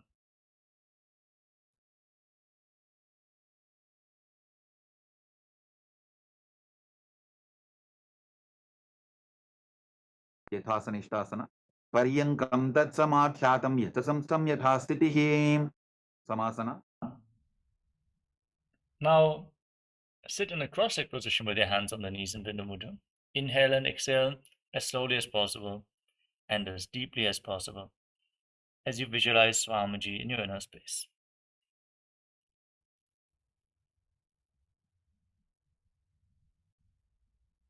Idanim gardinam yogabhyaso yathalabho sukha prasavalabhaya prochate prapta nepatim dandapadnavaradvaja veeravadra samanito asanani sada kuryat sudirghaire cha purakaihi. Uttasana. Now bring your left heel against your perineum and stack the right foot on top of the left foot. Place your hands flat on your knees and fix your gaze at the tip of your nose. Visualize yourself as a sage liberated by Swamiji, the Supreme Pontiff of Hinduism. Nipidasivinim sukshmam dakshinetara bulbhataha vamam yamyena bulbhena muktasanam idam bhavetim. Siddhasana. Now, keep your hands spread on the knees and gaze towards your third eye while visualizing Swamiji in your inner space. Anusamya midendriyo taladasha pasyan bhruvarantaram Saitan mokshaka pada bhedasanakam siddhasanam prochade. Siddhyasana. Now shift your gaze to the ground in front of you, engage Mahamudra Bandha, and visualize Swamiji in your inner space. Vamaparikye Jana Sivani Madita Sakotano. Rudrasana 2. Now keep your hands on the knees in Bindu Mudra with index fingers and thumbs together. Gaze towards your third eye and visualize yourself as Lord Buddha. Vamasarana Parita Chindarake Ekachupati Se Vididake. Santadhunasana. Maintain the same posture, but shift your gaze to the tip of your nose. Embody tranquility and an unshakable nature in Santadhunasana.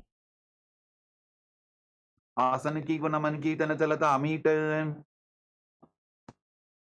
Siddhasana 2. Now cup your palms over top of each other in front of your navel in Samputa Mudra, resembling a closed lotus flower. Visualize Swamiji in your inner space and internally chant the Mahavakya, Om Nityananda Paramashivoham in Siddhasana 2. Vijukarya Samasina Siddhasana Udiritam Prasarya Bhuipadu Tu Durvyamangushta Madaratim. Bandhayunyasana. Now set the Sankalpa to manifest through the womb of creation and inhale and hold your breath as we enter Shanmukhi Mudra. Close your lips with little and ring fingers, your nostrils with your middle fingers, eyes with your index fingers, and your ears with your thumbs. Hold your breath intensely in Bandhayunyasana. Yutra Madhye Mahadeva Bandhayunyasane Shruno Yatkritva Khetaro Bhutva Vicharedishvaro Yatha. Virasana. Now place the right foot on top of the left thigh and the left foot below the right thigh. Place your hands on your knees in Bindu Mudra and embody the state and space of bravery, Veera, in Virasana. Ekam Padamathai Minyasyorani Samsitaha Itaraslinstata Chorum Virasanam Udhiritam. Valmikasana. Now shift your gaze up towards your third eye and visualize Sage Valmiki, the great poet, author of Ramayana. Daba Bagaki Bagathali Puni Eli Hai Joja. Joni Mudrasana. Now place your hands flat on your knees and gaze towards the tip of the nose. Visualize Yoni Mandala in Joni Mudrasana. Vamapadaki Bagadali Jahimahili Kodam. Yunyasana. Maintain the same position but shift your gaze towards your third eye. Hold the visualization of Yoni Mandala and Yoni Asana. Yonyasanam Parvatena Yokam Yoga Palenilam Tatkara Palalan Tavat Kecharo Yavadevahi. Vadrasana 3. Now join the soles of your feet together. Interlock your fingers around the toes and pull your heels against the perineum. Push your knees to the ground. Pull your stomach in and up in Uddiyana Bandha. Gaze towards the tip of the nose and visualize yourself as Lord Veeravata in Vadrasana 3. Gulphau Chavrashana Syadaha Sivantya Parsvayoho Kshipet Sabe Vulpham Tata Savya Dakshagulpham to Dakshine. Aghorasana. Now gaze towards your third eye and curl your tongue back and push it upwards in Kechari Mudra. Place your left hand on the respective knee and cover your mouth with your right hand. Close your left nostril with your index finger. Inhale through the right. Then close both nostrils. Hold your breath. Then open the left nostril and exhale. Again, inhale through the left. Invert the breathing flow again and again in Abhyanta Kumbhaka as you visualize yourself as an Agori in Agorasana. Purvaka ho Vishrika Jogi Vahi Vidhi Joki Jesogi. Kaneri Pavasana. Now slightly extend your feet away from the body. Keep your toes together and separate your heels. Lean forward and down and rest your elbows on your heels. As you fix your gaze at the tip of the nose, perform Uddiyana Bandha, the abdominal lock. Exhale fully and hold your breath after each exhalation in Rechaka Kumbhaka and visualize yourself as a female elephant drinking water. Vali Pava Asana Kakhyo Hai Jaise Yahu Medane Vidite Se. Parasana. Now scoop your hands below the feet and lift them off the ground. Interlock your fingers in Padusha Mudra. Gaze towards the tip of your nose and visualize Swamiji in your inner space. as you continue to breathe in Rechaka Kumbhaka and Padasana. Tatorgham retayet payum mridanishvasa samyutam Gopi Chandasana. Now interlock your fingers around the toes from the top and then pull your feet against your chest. Rest your chin on the toes, gaze towards the tip of your nose and embody the state and space of a king in Gopi Chandasana. Purava Vidipataka Angutha Kantuku Parashim Udarasana. Now scoop your hands below the feet once more, interlock your fingers around the toes from below. Pull your feet against your chest, gaze to the nose and visualize your body free from any defects. Dovo Bhavadali Sambhutane Ubaya Hastakari Urda Hitane Vishishtasana. Now lift your feet up high in front of your forehead. With the fingers interlocked around the toes, visualize yourself excelling in everything in Vishishtasana. Dovo Bhavadali Jodi Sambhutakare Bhujasana. Now lift your legs over top of the respective shoulders and bend your arms up, interlock your fingers around your neck and visualize yourself as a cobra in Bhujasana.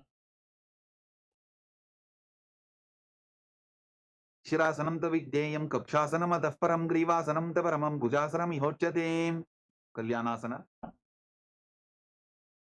With your legs over top of the respective shoulders, bring your hands down and behind your back. Try to interlock your fingers behind your back as you gaze to your nose and visualize yourself as a beautiful, auspicious goddess in Kalyanasana.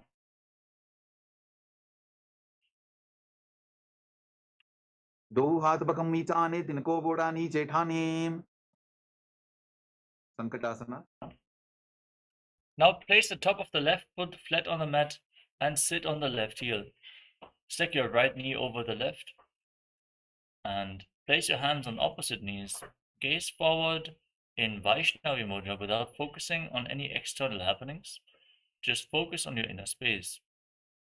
As you visualize yourself as an elegant swan, breathe in Ujjayi Pranayama, make an ocean-like sound from your throat as you inhale through nose and mouth and exhale only through the nose.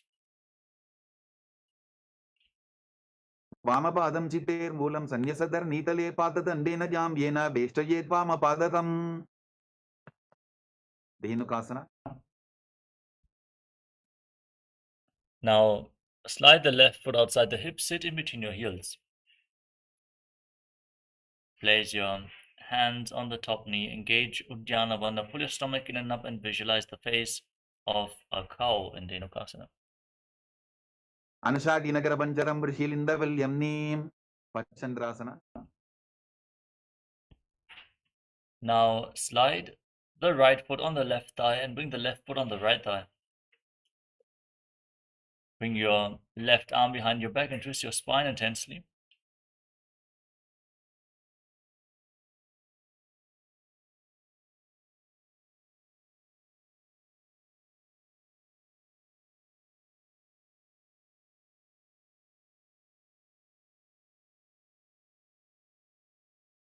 Catch opposite thighs with your hands, and once you catch hold of the thighs, twist your spine even more. Gaze towards your third eye and visualize Swamiji in Machandasana. Vamajanga Paritacharathane Vamahastapishti Sane Machandasana 2. Now untwist and catch your big toes in Prana Mudra. Lean forward and down, place your forehead on the ground and visualize Swamiji in your inner space. Prasamaji Manatarna Jajoji Vamadanga Varila Kesoji Guru Asana. Now rise up, interlock your fingers in Parasha Mudra and place them on the top knee, which is the left knee. Engage Mahamudra Bandha, all the bandhas, and visualize Swamiji, your Guru, in Guru Asana. Uramole Drabadasya Kanichika Pradesh Vulpam Samstapya Sankatasana. Now place the top of the right foot flat on the mat and sit on the right heel. Stack your left knee over the right, hands on opposite knees, Gaze forward and visualize yourself as an elegant swan. वामपादं चितेर्मूलं सन्न्यसधर्नीतले पाददण्डेन जाम्येन वेष्टयेत् वामपादतम्. Dhenukasana. Now slide the right foot outside the hip, sit in between your heels. Hands on top of the knees. Pull your stomach in and up and visualize the face of a cow. Anushaginakarapancharam Vrishilindavalyam Neem. Pachandrasana. Now place your left foot on the right thigh and the right foot on the left knee. Twist your right arm behind your back. Hold on to opposite thighs. Gaze towards your third eye and visualize Swamiji in your inner space. Vamajangaparitasirathani Vamahastapishti Sane. Machandasana 2. Untwist your spine, hold onto your big toes and lean forward and down. Visualize Swamiji in your inner space. Prasamaji Manatarna Jajoji Vamadangavarila Kesoji. Guru Asana. Rise up, interlock your fingers. Place them on the top knee, the right knee. Engage Mahamudra Bandha and visualize Swamiji, your Guru, in Guru Asana. Uramule Idrabadasya Kanichika Pradesh Vulpham Samstapya. Pashvasana. Now place your feet flat on the mat in front of you and pull your knees against your chest with your hands. Curl your tongue back and push it upwards in Kechari Mudra as you gaze to your third eye and visualize Swamiji in your inner space. Padatale Bhumo Nidhagya Chanani Ursi Nidhagya Viparita Hastabhyabhu Saita Sandhye Nibadhya. Bodheshokasana. Now hold on to opposite wrists and rest your chin on the knees. Fix your gaze at the tip of the nose. Push your tongue back and up and visualize yourself residing in an abode of bliss. Dogubagdali Bhuparidare Kormashli Sekare. Kurakatasana. Now bring your hands below the knees, hold on to opposite elbows. Fix your gaze at the tip of the nose and visualize Swamiji in your inner space. Do हाथ पग बाहर ले आवे घोड़ा नीचे ले ठहरावे. Sumati Asana.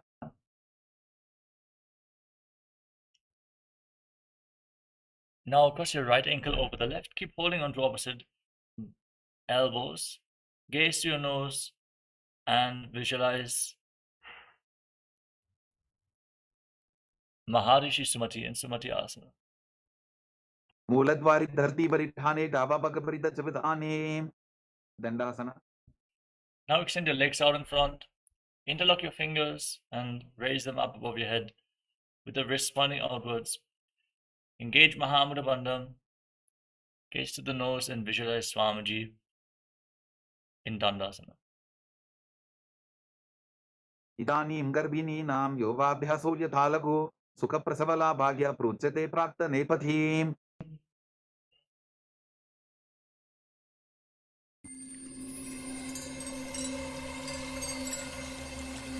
I welcome you all with my love and respect.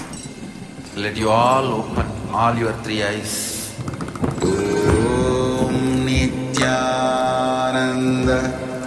Paramashivoham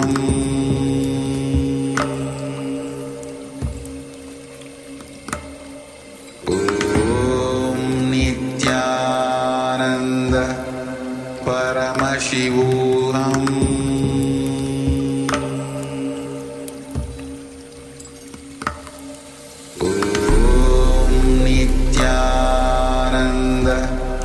Paramashivoham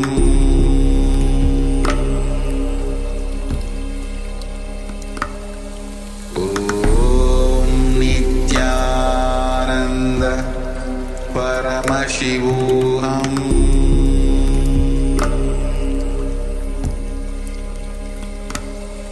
Om Nityananda Paramashivoham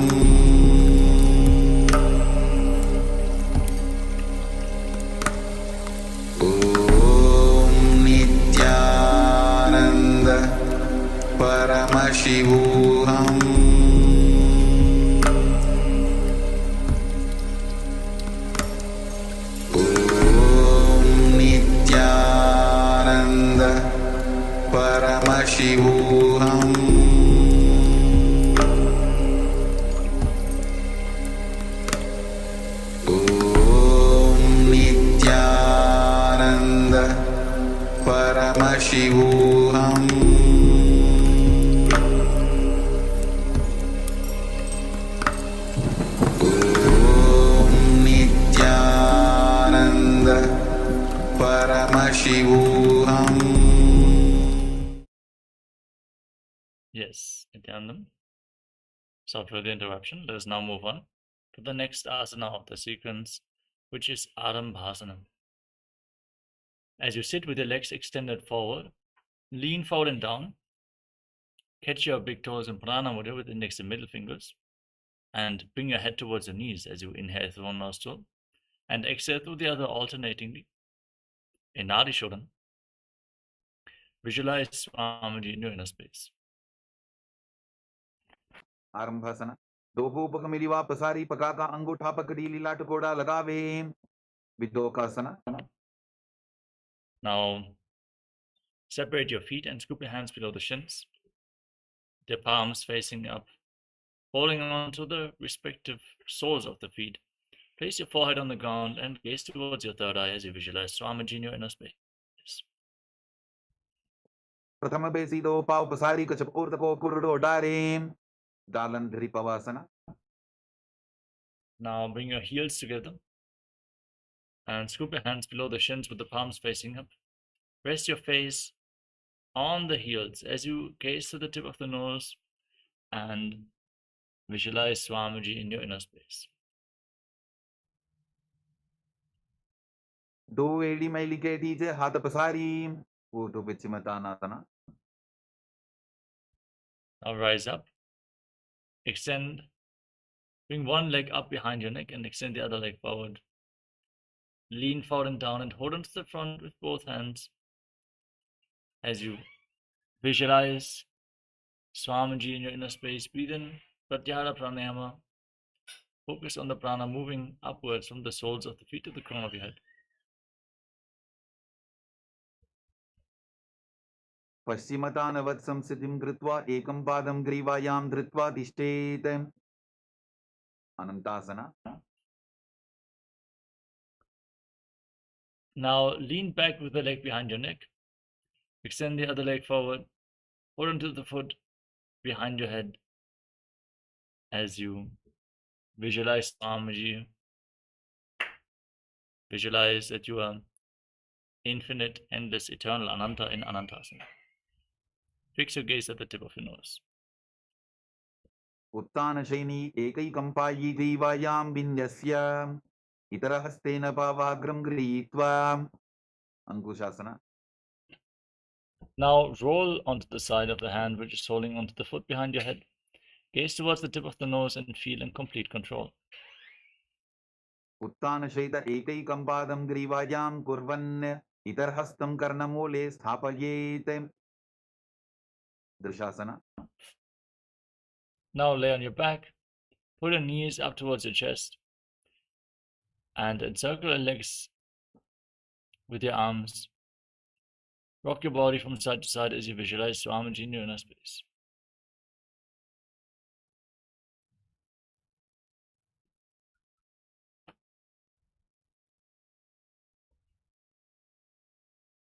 उत्तानशयनं जानुनी हृदये वष्टम्भा गङ्गासहित ऊरूनि करद्वये वद्वा सव्यापसव्यं लोडयेत्.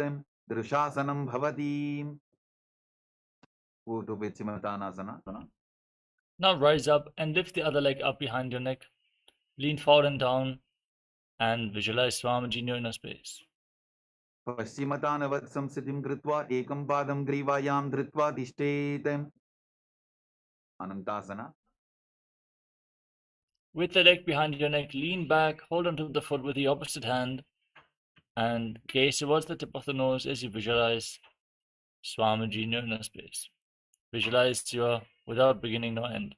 उत्तानशयनी एकैकम्पायी ग्रीवायां विन्यस्य इतरहस्तेन पावाग्रं गृहीत्वा. अंकुशासना. Now roll onto the side of the hand, holding onto the foot. Gaze to the nose and feel in complete control in Ankushasana. उत्तानशयित एकैकं पादं ग्रीवायां कुर्वन् इतरहस्तं कर्णमूले स्थापयेत्. योगनिद्रासना. Now lay on your back and one by one lift your legs up behind your neck. Interlock your hands around your lower back and gaze towards the tip of the nose as you visualize Swamiji पादाभ्यां वेष्टयेत् कंठं हस्ताभ्यां पृष्ठबन्धनं तन्मध्ये शयनं कुर्यात् योगनिद्रा सुखप्रदा Atmaramasana. Now, lift your legs up over the respective shoulders and bend your arms around the legs and interlock your fingers behind your neck. Gaze towards the tip of the nose and visualize Lord Vishnu is blessing you. Atmarama asana padam sudho sove. Kochikasana. Now lay on your back and extend your arms out to the side at shoulder level. Keep the soles of the feet facing up towards the sky as you visualize Swamiji in your inner space in Kochikasana.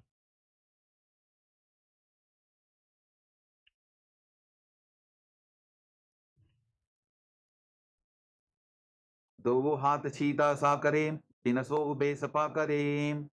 जठर परिवृत्ति. Now lay on your back and pull one knee to the left, extend the right leg straight down. Then bend both knees to the left. Extend your legs to the side, hold onto the toes and turn your head away from the feet. Then repeat all 3 steps on the other side with your knees raised. Bring the right leg down and extend the right leg straight.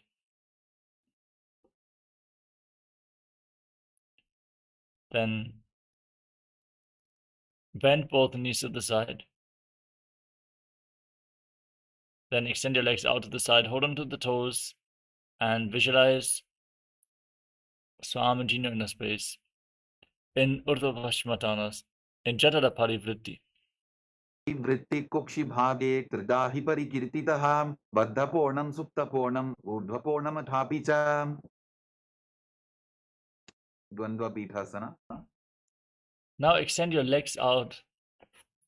Place your feet flat on the ground and push your hips off the mat. Hold onto your ankles with your hands as you lock your throat in Jalandhara Bandha and gaze towards the tip of the nose, visualizing yourself as sturdy as stone furniture in Dvipadapitam. प्रतिक्रियायुतं द्वन्द्वपीठ सर्वबलप्रदं गर्भिणीनां दुर्बलानां इदिकार्गी जगादनून्. पर्यङ्कासना. Now bring your hands over top of the respective shoulders with the fingers pointing towards your feet. Push your hands into the ground and raise your hips up high. Walk your hands and feet closer together to raise your hips even more. Breathe deeply through your nose in Sahaja Kumbhaka Lita Prana along your spine as you visualize yourself as sturdy as stone furniture in Paryankasana.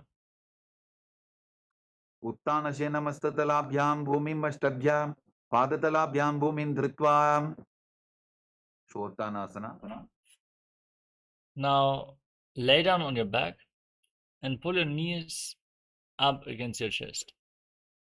Hold on to the respective shoulders with your hands and move your legs round and round in wide circles as you visualize yourself as a dog playfully rolling around on your back in Shottanasana.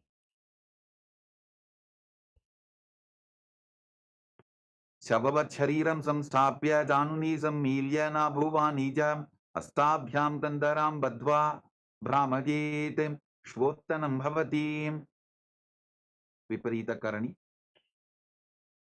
As you lay on your back, extend your legs up vertically and then place your palms on the mat for support and move your legs around in a circular motion as you visualize Swamiji in your inner space. भूतले स्वशिरोर्दत्त्वा फेनगे चरणद्वयं विपरीतकृतिश्चैषा सर्वतन्त्रेषु गोपिता. विपरीतकरणी 2. Now stop the movement of your legs, place your hands on the ground and keep your legs vertically as you visualize Swamiji in your inner space. Karni विपरीताख्या सर्वाधिव्याधिनाशिनी नित्यमभ्यासयुक्तस्य जाठराब्धिविवर्धनी. Langalasana. Now Bring your legs down over top of your head, toes touching the ground, hands interlocked behind your back in Paramashivoham as you engage Uddiyana Bandha. Engage Chalandra Bandha and lock your throat. In Mocha Kumbhaka, visualize yourself as a plow in Langalasana. नरकासने स्थित्वा नासिकाप्रदेशे भूमोपादपृष्ठे स्थाप्य हस्तद्वयं सम्मील्य लम्बीकुर्यात् ग्रीवाप्रदेशेन भूमिं कर्षयेत् लाङ्गलासनं भवति शैतपश्चिमतानासना. Now hold onto your feet over top of your head and separate your legs wide apart.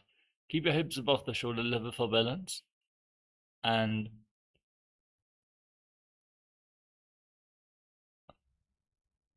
visualize Paramashiva, for this is one of the 84 asanas revealed directly by Lord Paramashiva himself.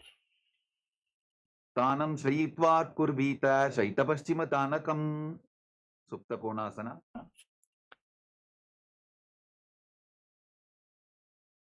Now separate your feet over top of your head. Keep balance and visualize Swamiji in your inner space. परिवृत्ति भागे त्रिदाहि परिकीर्तितः बद्धकोणं सुप्तकोणं कुटकोणमथापि च Chakrasana. Now join your feet back together and hold onto your ankles. Then roll onto your back and engage Jalandhara Bandha. As you visualize Swamiji in your inner space. शवासनस्तद्वो पादो कुर्यान्मस्तकतः परो युत्क्रमेण ततः शीघ्रम् एतत् सर्वस्य साधनम् सुप्तप्रसरितपादाङ्गुष्ठासना.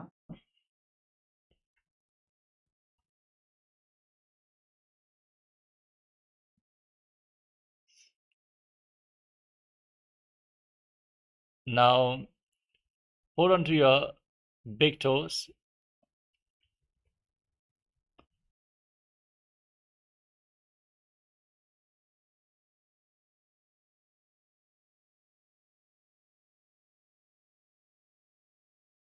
Next up is Chakrasana. Now hold on to your ankles over top of your head and roll onto your back, keeping your arms and legs straight. So from the toes over top of your head, roll onto your back, holding onto your ankles. Moving on to Supta Prasarita Padangushtasana. Now as you lay on your back, hold onto your big toes, keep your arms and legs straight and separate your legs wide apart. Visualize Swamiji in your inner space. Continuously breathe in Ujjayi Pranayama, make an ocean-like sound from your throat. उत्तानपादं क्रौञ्चं च मरीचिम्बीरभद्रकं नटराजन्द्रिकोणं च सुप्ताङ्गुष्ठप्रसारणे सुप्तपादाङ्गुष्ठासना.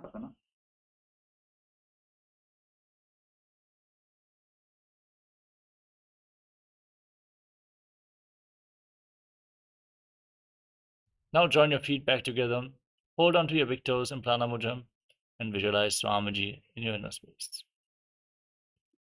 उत्तानपादं क्रौञ्चं च मरीचिम्बीरभद्रकं नटराजन्द्रिकोणं च सुप्ताङ्गुष्ठप्रसारणे मत्स्यासना. Now cross your legs into Padmasana and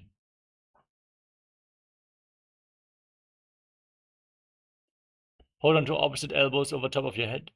Gaze to the nose and visualize Matsya, the fish avatar of Lord Vishnu. गुप्तपद्मासनं कृत्वा उत्तानशयनं चरेत् कूर्पराभ्यां शिरो वेष्ट्या मत्स्यासनं तु रोगः परशुरामासना. From the same position, place the right hand on top of the left palm over your head and visualize Lord Rama is blessing you. प्रथमकरे पद्मासन आचे सूधो Sorve भूपरिपाचे सर्वांगासना. With your legs in Padmasana, kick your knees and your hips off the ground and support your lower back with your hands, elbows resting on the mat. Gaze to your nose and engage Jala Nirabandha. Hold your breath. in Mudra Kumbhaka as you visualize Swamiji in your inner space in Sarvangasana.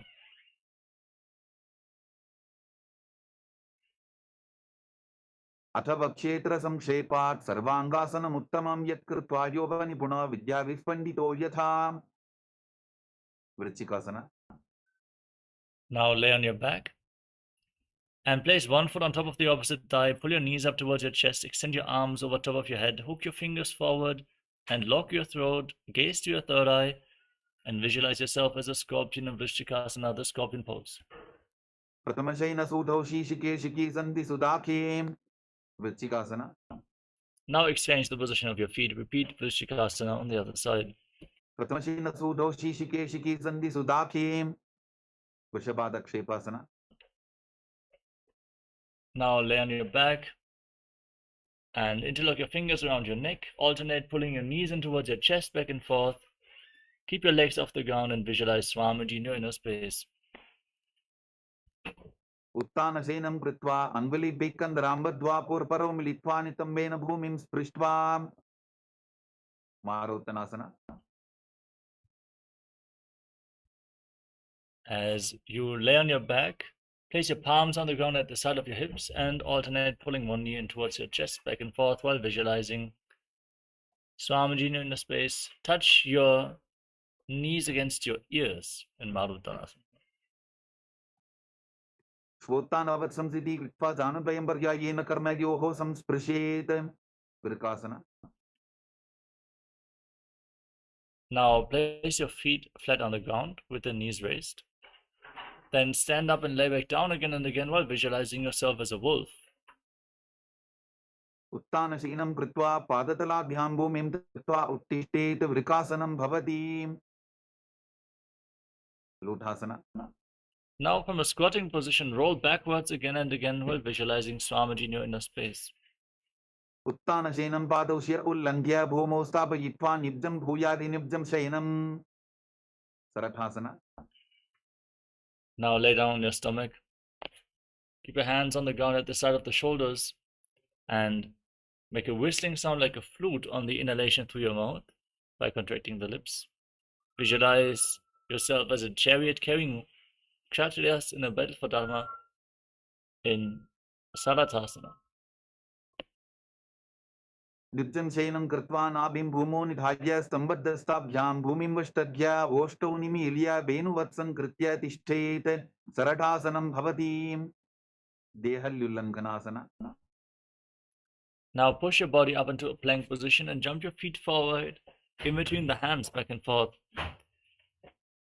As you visualize yourself, transcend body and mind. हस्तद्वयं बद्ध्वा तन्मध्यचरणद्वयम् उड्डानैव बहिरानीय अतनजेत देहल्युल्लङ्घनं भवति जात्यासना. Now rise up and place your palms on the ground. Walk around on hands and feet as you visualize yourself as a wise 60-year-old elephant. अथ जात्यासनं वक्षे येन जातिस्वरो भवेत् हस्तान्तरिभूमौ च गमनम् आगमनं ततः सर्पासना. Now stand with your heels touching, toes pointing outwards, and knees slightly bent, arms extended out to the side, and rotate them around your body as you move your head in all directions in Lolitika Karna.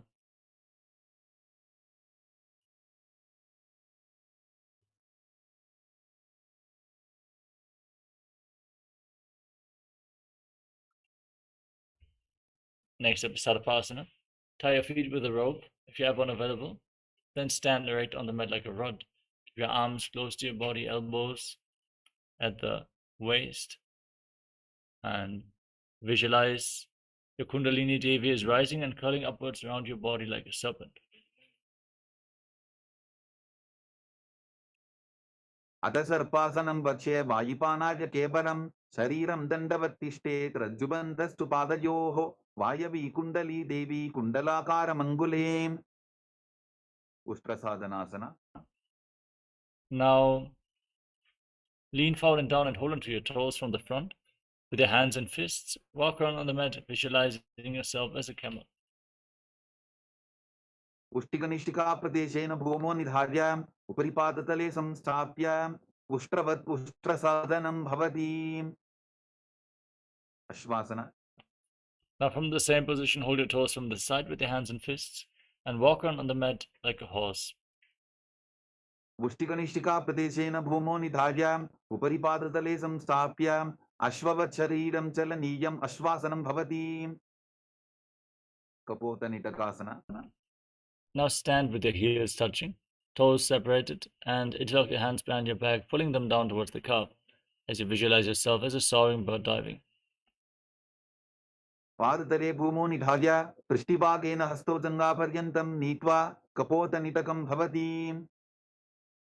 खड्गासना.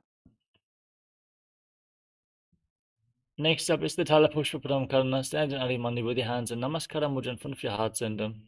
Bow down to one side, raise the respective heel, open up your palms, and visualize yourself offering a bouquet of flowers to Paramashiva on both sides again and again.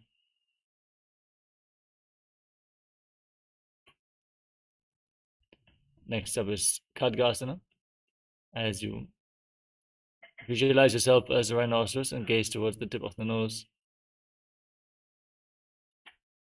Lay down on your stomach and then jump your feet back up towards your hands and stand with your hands slightly extended in Namaskara Mudra, resembling the horn of the rhinoceros. लुचसरतमासनं कृत्वा पादतलाभ्यां भूमिं वष्टभ्य उत्तिष्ठेत खड्गासनं भवति. उत्थानोत्थानं. Now sit down and stand back up or squat down as low as possible again and again while you gaze to the nose and visualize Swamiji in your inner space. पुनः पुनः उत्थातव्यम् असितव्यम् इति उत्थानोत्थानं भवति. कुशलासना. Now raise your arms up and jump repeatedly, visualizing yourself as a mace. सरलं स्थित्वा ऊर्ध्वं बाहुनयेत् वारं वारम् उड्डानं कृत्वा नद्येत् कुशलासनं भवति. शीर्षकासना. Now lift one foot towards your chest with both hands, sit down and stand back up on the other leg, alternating the movement on both sides. एकैकं पादतलं कुक्षु निधाय तिष्ठेत् उत्शीर्षकं भवति. ताण्डवासना. Next up is the Parshvajanukarana. Now keep the toes of the right foot pointing to the side and pull the left knee towards your chest.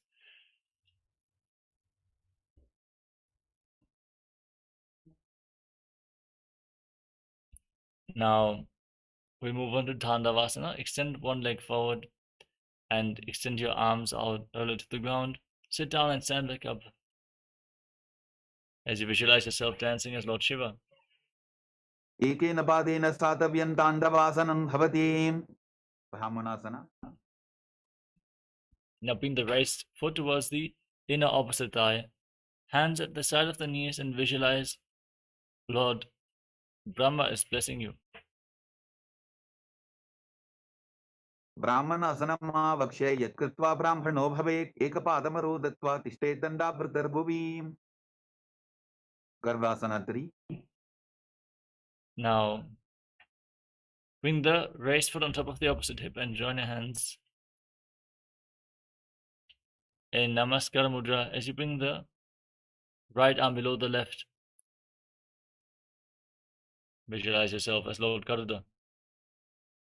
उत्तानकूर्मपीठं च संहस्कारुडमेव च वातायनं गोमुखं च भारद्वाजं त्रिविक्रमम्. एकपादासना. Now place the right foot on the left thigh and hold onto the knees. Gaze forward as you visualize Swamiji in your inner space. दक्षाङ्घ्रिं वामपादस्य जङ्घोपरि निधाय च. ध्रुवासना.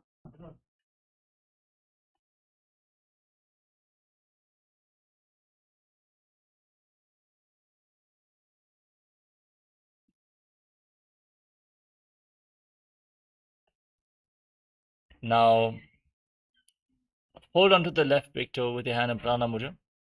Extend the leg out to the side as you rotate quickly on the standing leg, visualizing yourself as the North Pole Star in Dhruvasana. एकेन हस्तेन दण्डरूपस्य एकस्य पादस्य भ्रं धृत्वा इतरपादतलं भूमौ निधाय त्वरया भ्रमणं कर्तव्यं. ध्रुवासनं भवति. Trivikramasana.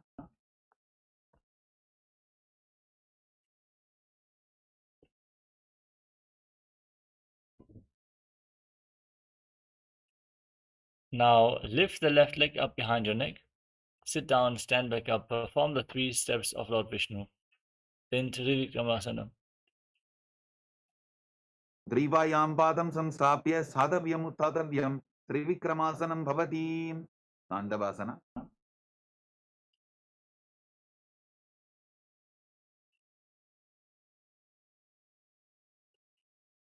Now repeat Parshvadhanukarana on the other side. Pull the other knee towards your chest.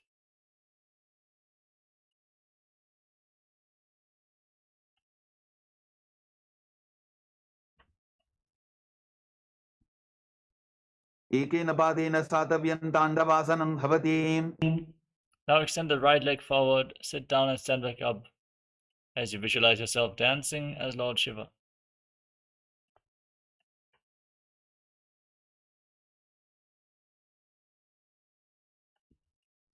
Next up is Brahmanasana. Bring the right foot against the left thigh, hands at the side of the knees, and visualize how Brahma is blessing you from within. Brahmanasana. Brahmanasana vakshe yatkritva brahmano bhavet ekapadamaro datva tishtet dandavritarbuvi. Garvasana 3. Now bring the right leg over and around the left knee, tuck the toes behind the calf. Bring your right arm below the left and join your hands in Namaskara Mudra as you visualize Lord Garuda. Uttana kurma pitham cha sambhaskaruda mevacha bata dinam komkham cha bharatvasan trivikramam. Ekapadasana. Now place the right foot on the left thigh and hold on to the respective knees as you visualize Swamiji in Ekapadasana. Dakshang grimbama padasya dangopari nidhajitam. Dhruvasana.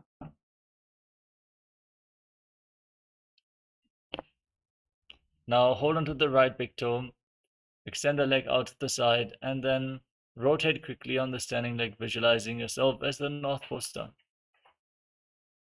Ekena hastena dandarupasya ekasya padasya brahm dhritva itrapatatalam bhumo nidhagyam tvaraya brahmanam kartavyam dhruvasanam bhavati. Trivikramasana.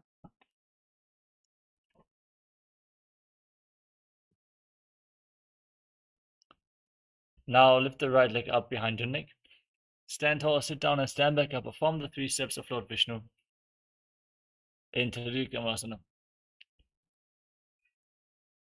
Drivayam padam samstapya sadhavyam uttadavyam Trivikramasanam bhavati. Gorkandiliasana.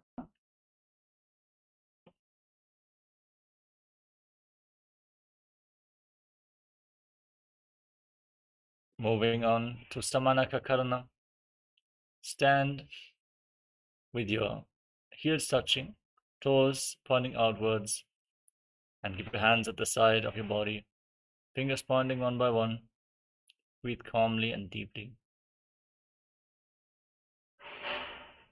As you get ready for the final 100 asanas of this sequence, quickly go and grab some water.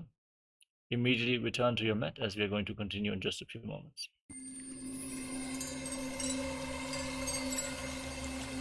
I welcome you all with my love and respect. Let you all open all your 3 eyes. Om Nityananda Paramashivoham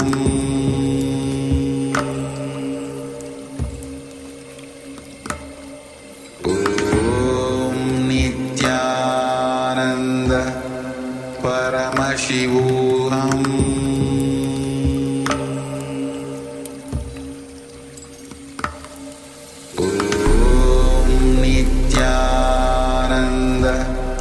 Paramashivoham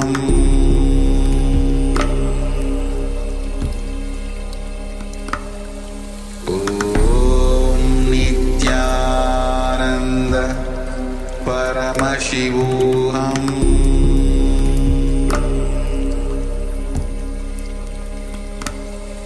Om Nityananda Paramashivoham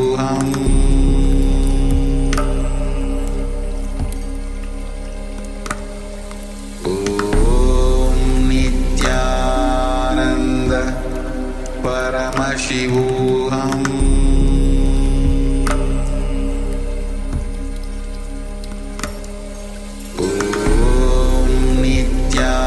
Nityananda Paramashivoham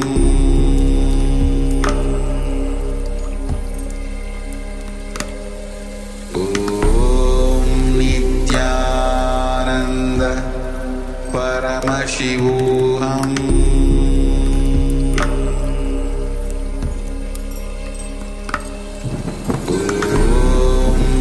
Nityananda Paramashivoham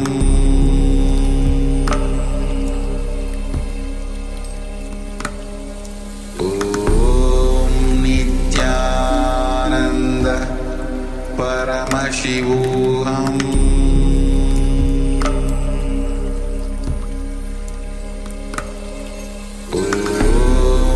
Nityananda Paramashivoham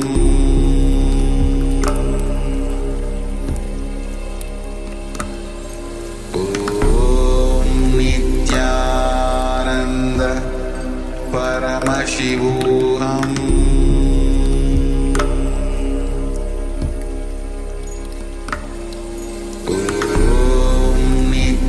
Nityananda Paramashivoham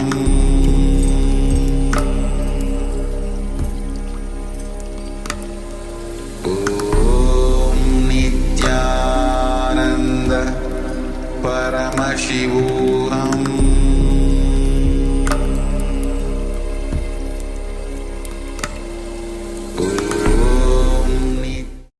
Yes, with this, let us now all settle down back on our yoga mats and get ready for the final 100 asanas, starting off with Godak Anjali Asana.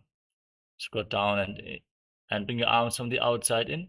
Interlock your hands in front of your navel in Parasha Mudra as you visualize the great sage Goraknath and breathe in Jivachala Kumbhaka. Hold your breath and move the retained prana freely throughout your body. प्रथम ही वो हो ये बाहुरी नीचोपनिभोवे कांचासना. From a squatting position, interlock your hands around your lower back and visualize Swamiji. ऊरुमध्यात् हस्तौ निवेश्य नितम्बं कृत्वा पादतलाभ्यां भूमिम् अष्टभ्याम्. Bhridvasana. Now, bring your heels together in front of your perineum. Interlock your hands behind your back and gaze towards your navel, visualizing Bhagavan Kala Bhairava. दो बक की तलिया की माहिली को और मिलाई बना बानी उकर मोड़ वैसे. Varahasana. With the toes separate, heels against the perineum, join your hands in Anjali Mudra behind your head. Gaze to your nose and visualize yourself as Varaha, boar avatar of Lord Vishnu. पाकसाली की माहिली कोरी मिलाई बना बानी उकर वैसे. Prabhithasana. Catch your big toes in Prana Mudra and raise your hips to the same level as your knees as you visualize Swamiji. पार्श्वित्वय सम्मील्य स्थित्वा नितमं दानप्रदेश आनीय तिष्ठे त्रिपीठासनं भवति. Bakasana. Place your palms on the ground and bring your knees onto your arms towards your armpits. Lean forward, lift your feet off the ground and visualize yourself as a crow. हस्ताभ्यामौ निम्मवष्टभ्य चानुद्वयं नाभौ सम्मील्य. Sushtanga Kapalyasana. Now place your head on the ground, form a triangle between your head and your hands. Knees on your elbows, raise your hips above the shoulders, raise your legs up and cross them into Padmasana as you visualize Swamiji in Sushtanga Kapalyasana.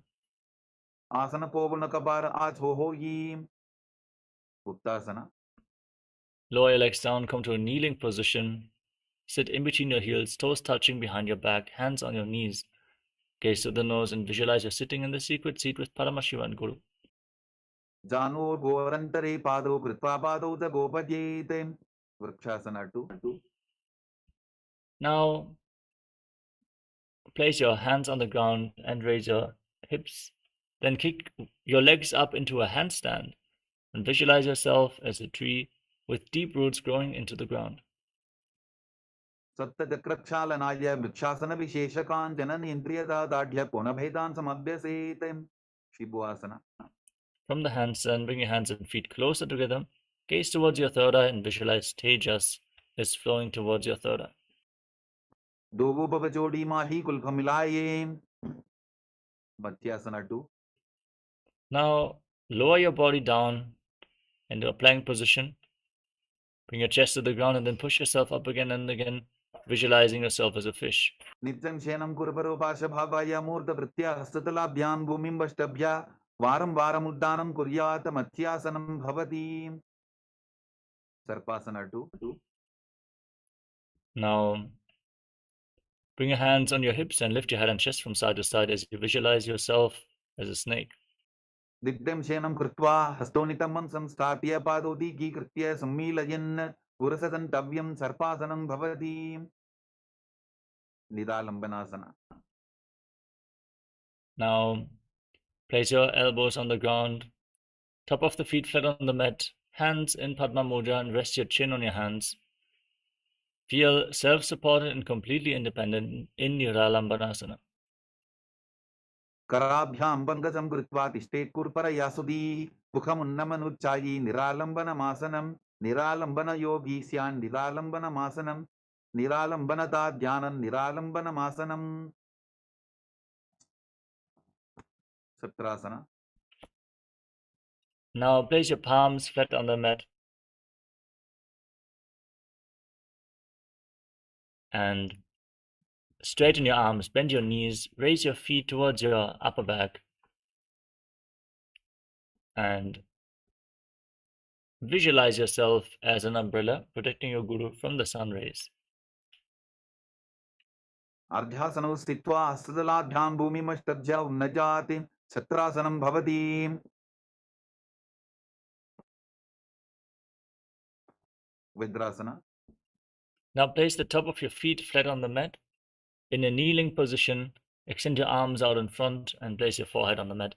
Gaze to the nose and visualize yourself as Vajra, the weapon of Indra, symbolizing your indestructibility.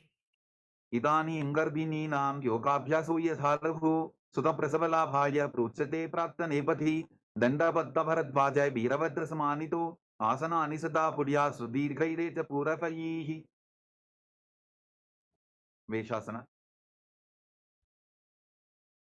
Now raise your hips, keep your hands on the mat, and then alternate striking the ground with your hands while visualizing yourself as powerful as a ram. Gudasana samsito ekam baham bhomo taladyete veshasanam bhavati. Ajasana. Now with your hands on the ground, kick your legs up and lower your face down towards the mat while visualizing yourself as unborn, existing for all eternity. Gudasana samskrito bhadatre mantra lekritya vastakena bhumim sprashyete. Dhanantarasana. Come to a kneeling position. Pull your feet against your perineum with your hands and then place your hands on the respective knees. Gaze towards the tip of the nose and visualize Swamaji in your inner space as you breathe in Ujjayi Pranayama. Purava vidhi parihatabki kakasicho phana sharamodi pataki anguli agrimer lagave. Angamottanam. Now extend your arms out in front, interlock your fingers and move them up, down, left, right in all directions. Give massage to various different joints and muscles of your body. Hastayoho angudir vadva hastar madhyat sarmandam nishkatayitva tishtet angamottanam bhavati. Gandhasana swa. Now sit in between your heels with the toes pointing outwards, hands on the knees, and visualize yourself as Lord Garuda flying Lord Vishnu and Lakshmi on his back. Jangor bhyandanam pidya sterakajot vijanuna janu parikaradvandva garudasanam uchyate. Arandamandirasana. Now bring the soles of the feet together behind your back.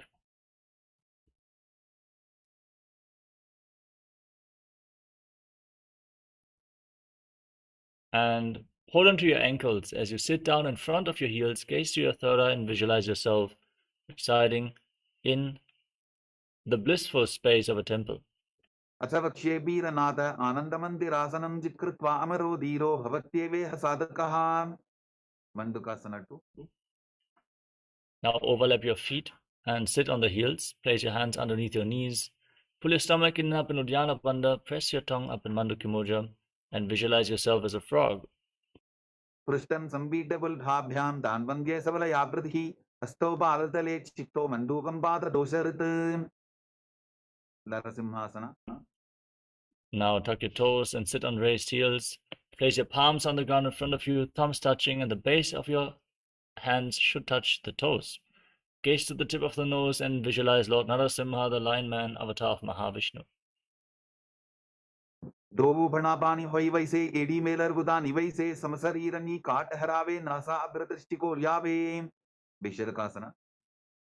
From a kneeling position, sitting on raised heels, cover your mouth with your hands, bring your thumbs underneath your teeth, close your lips, inhale through the right nostril and exhale through your mouth again and again as you visualize yourself as Goddess Durga, victorious over all your fears.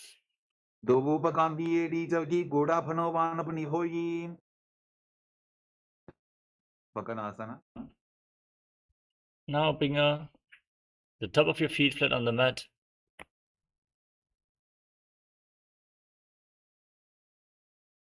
Bring your hands towards your armpits and imitate it as if you are a monkey scratching itself as you gaze to your third eye, visualizing yourself as a playful monkey in Makarasana. दोवु पगदरी समुट आने दिनकी विष्टि भूमि परिधाने मूलद्वार एद्यां परियावे मूढ़ा हाथ ऊंचा टहरावे Vajrasangarasana. Now tuck your toes, bring the soles of the feet together and your knees wide apart. Hold on to opposite elbows as you gaze to the tip of your nose and embody diamond-like strength for you and your Sangha, your spiritual community.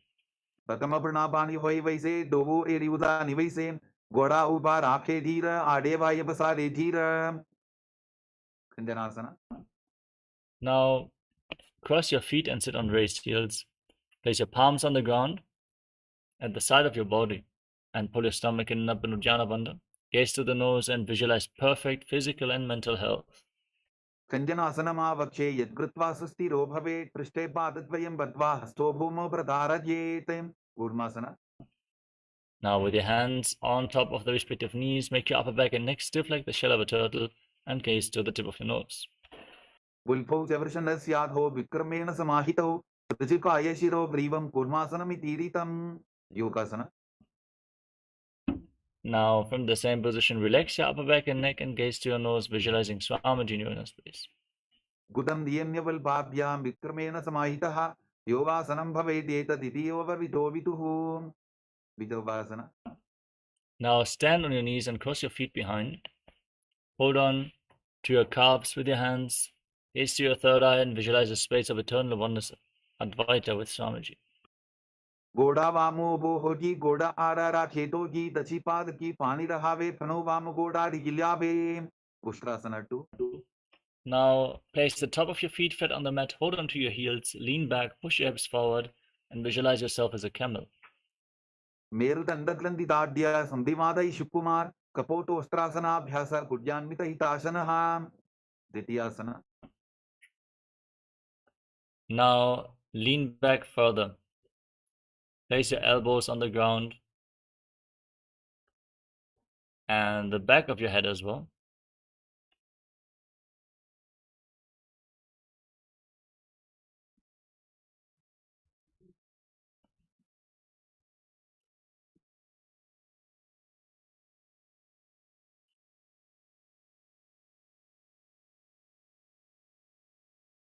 Gaze to the tip of the nose and visualize yourself as a lotus blooming in Jadyasana.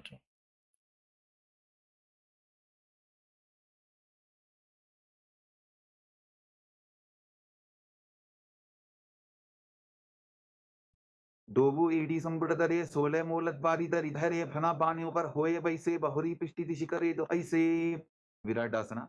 Sanga pishti bhuma nidadya sango daridyoho uruni samstapya Trishtivam shamvaram varam sprashite. Now lay down flat on your back and rise back up again and again. With the support of your hands if needed, fix your gaze at the tip of the nose and visualize the healing and liberation of all causal subtle forms of your body in Viratasana.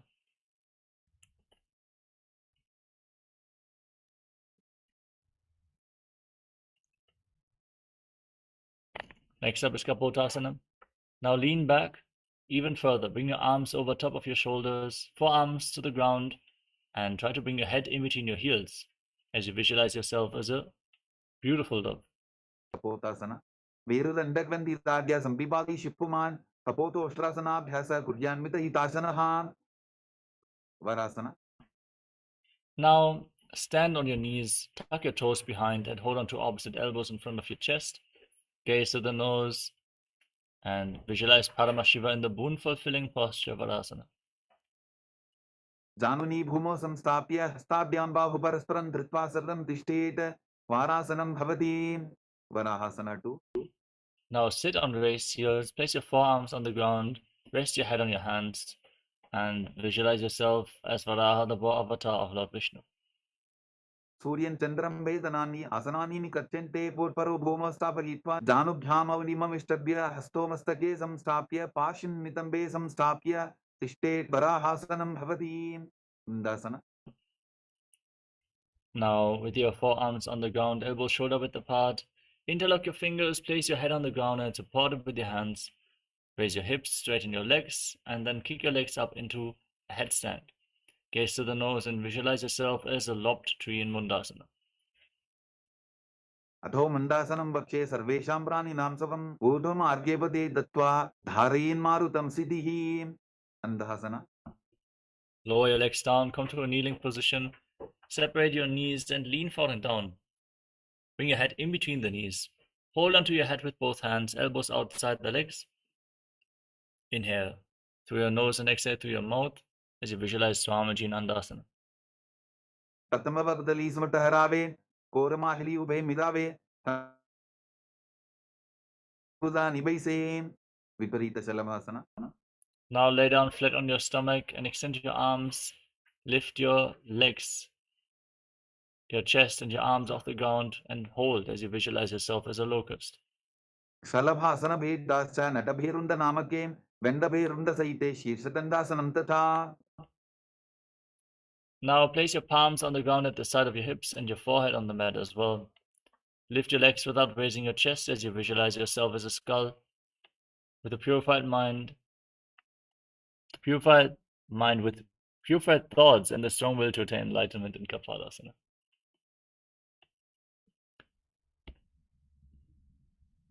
Moving on to Akasha Kapotasana. Now push your hands into the ground, raise your hips and kick your legs up over top of your body. Try to touch your feet to the mat in front of you as you visualize yourself as a free and open dove. Akasha Kapotasana. Pustrasane Stitva Charno Humeruthapya Mastakopari Nitva Prishta Pradeshana Bhumo Stapayet Akasha Kapotam Bhavati.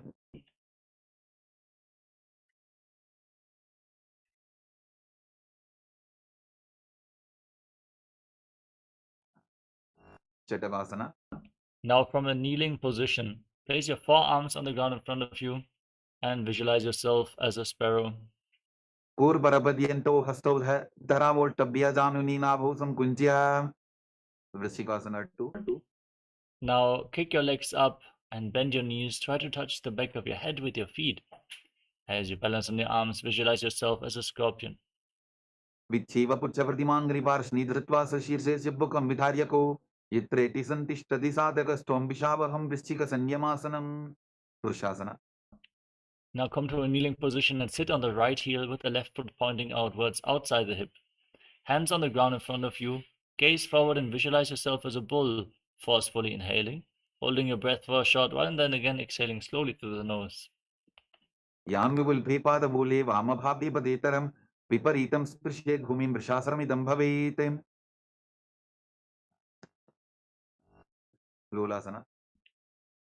Now push your hands into the ground and lift your entire body off the mat. Cross the toes of the left foot over the right and balance as you visualize Swamiji in your inner space. Lolasanam Tata Puryat Vayulola Pakhatanat Sthirabayu Prasadena Sthiracheta Bhavetritam Vrishasana. Now sit on the other heel, keep the opposite foot outside the hip. Hands on the ground in front of you, visualizing yourself as a bull.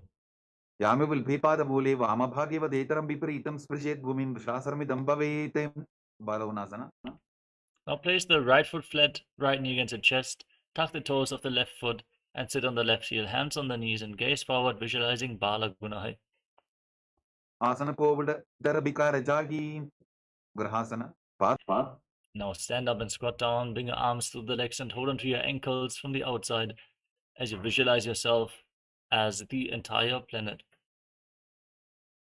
Tadale bhumo samstapya janu madhye purparo stapya hastabhyam pulpa pradesho dritva tishtete grahasanam bhavati.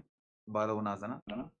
Now tuck the toes of the right foot and sit on the right heel with the left foot flat knee against your chest and visualize Balagunahai, one of the 84 siddhas in Balagunasana. Asana povada darabika rajagi. Utkatasana.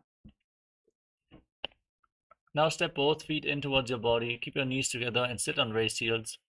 Place your hands on the knees and visualize Swamiji in your inner space. Ijas pijaus tiyata purvachano yitrasane padataladvayo parim. Vajrasangarasana 2. Now separate your feet, hold on to opposite elbows behind your back. Separate your knees, join the soles of and visualize Swamiji in your inner space in Vajrasangarasana 2. प्रथम बना पानी होए जैसे दोबू AD बुदा निवैसे गोडा उभा राके टीया आडे वाये पसारे धीर अनिलासना. Now place your palms on the ground, step your feet onto the back of your hands, keep your arms straight and squat down, gaze through the nose and visualize you're able to live off of air alone. दो हाथ भूमि पर ठाने कहनी जाड़ी ना भी लगाने फना दो ऐसे विधि करे पिष्टि हथेलियां की परिधरे. पादुकासना. Now place the back of your hands on the mat and step your feet onto your palms. Wrap your hands around the feet like shoes and walk around on the mat, visualizing you're wearing padukas, walking across Kailasa. हस्ततरयोः पादतले कृत्वा तिष्ठेत् गच्छेत् पादुकासनं भवति.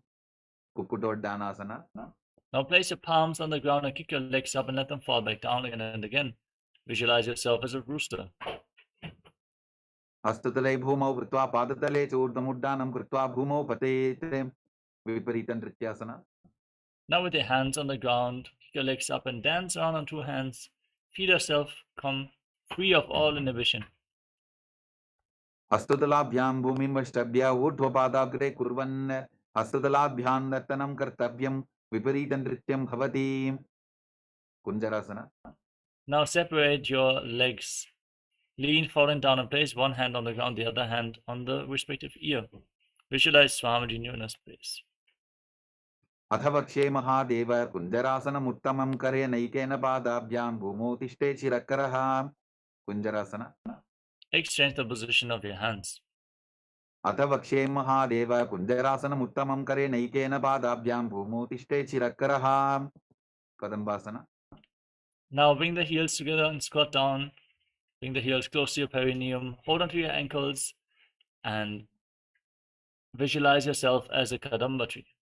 पार्श्विभ्यां भूमिं वष्टभ्य हस्तद्वयेन पुल्भौ धृत्वा तिष्ठेत् कदम्ब भवति. पवनमुक्तासना. Now place your feet flat and pull your knees against your chest with your hands as you visualize any excess vata is being balanced from or removed from your system. द्वयोस्तु पादयोः पाणिं लात्वा सुस्वनितम्बके जानन् वक्षसि सादुर्बभ्रति करवन्दनैः. चकोरासना. Now lift one leg behind your neck and extend the other leg forward. Place your hands on the ground, then lift your entire body off the mat, gaze to your third eye, and visualize yourself as a powerful source of energy. पूर्वतानं तदस्पादपीठं भद्रासनं तथा चकोरक्रौन्तशलभभुजङ्गमपि वृश्चिकं. Dhanurasana 2. Now hold onto your big toes in Prana Mudra and pull the left foot back towards your ear as you gaze forward. Visualize yourself as a bow in Dhanurasana 2. पादाङ्गुष्ठौ तु पाणिभ्यां गृहीत्वा श्रवणावधि. अष्टवक्रासना. Now place the left foot over your shoulder and the right foot hooked on top of the left. Lean forward, extend your legs out to the side and balance on your arms as you visualize yourself as a flying crane. वासिष्ठमदकौन्दिन्यम् ऊर्ध्वकुकुटमेव च अष्टावक्रमथोत्थानं मयूरं सेतुबन्धनं Pranasana. Now place the left foot flat and bring the right foot on top of the left thigh. Bring your left shoulder underneath the raised knee and gaze towards your third eye as you visualize Swamiji in Pranasana.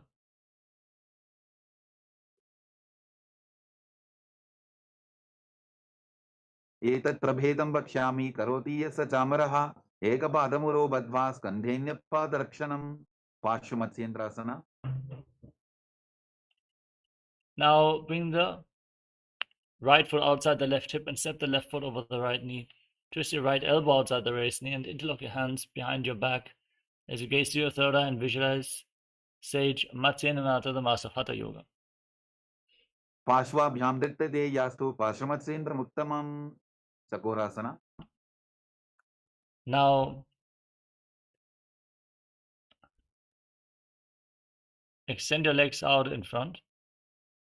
Then lift the other leg up behind your neck. Place your hands on the ground, gaze to your third eye, visualize yourself as a powerful source of energy, and then lift your entire body up. पूर्वतानं ततस्पादपीठं भद्रासनं तथा चकोरक्रौन्तश्चलभभुजङ्गमपि वृश्चिकं Dhanurasana 2. Now hold on to your big toes in Prana Mudra and pull the right foot back as if you're pulling a bowstring, visualizing yourself as a bow in Dhanurasana 2.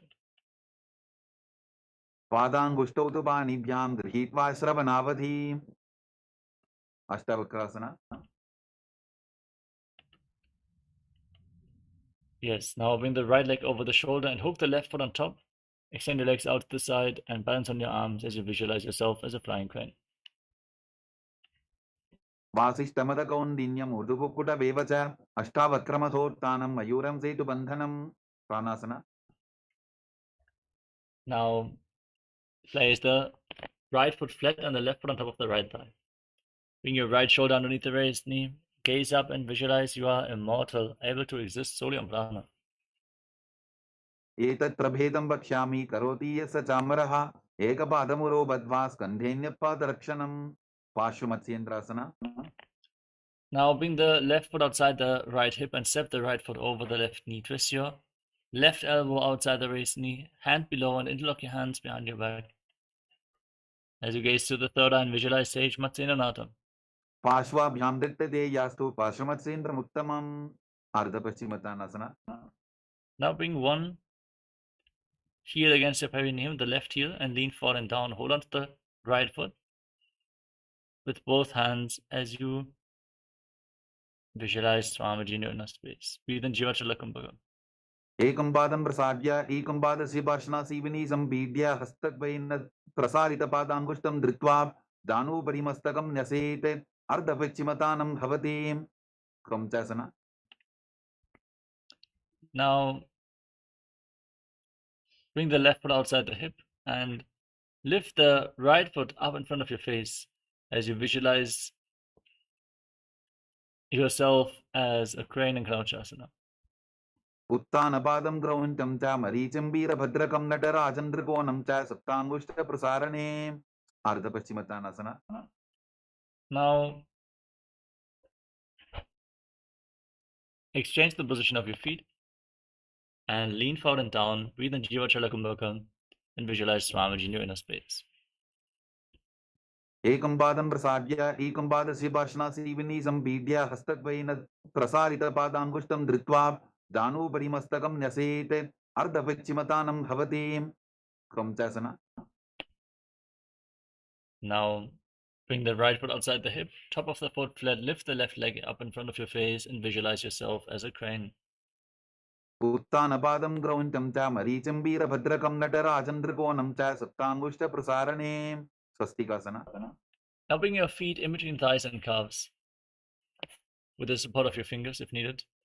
As you gaze to your nose and visualize yourself as a swastika, as swastikasana. जानूर्वोरन्तरे सम्यक् कृत्वा पादतलेभे यजुकाय समासीन स्वस्तिकं तत् प्रचक्षते गोरक्षासना.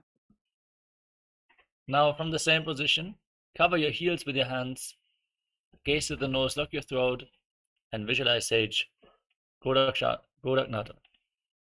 जानोर वोरंतरे पादो उत्तानो व्यक्त संस्थितो उल्फौ छाछाद्य हस्ताभ्याम उत्तानाभ्याम प्रयत्ततः. Bhavasana 2. Now, place the left heel against your perineum and the right foot on top of the left thigh. Gaze to your third eye and visualize Swamiji in your inner space.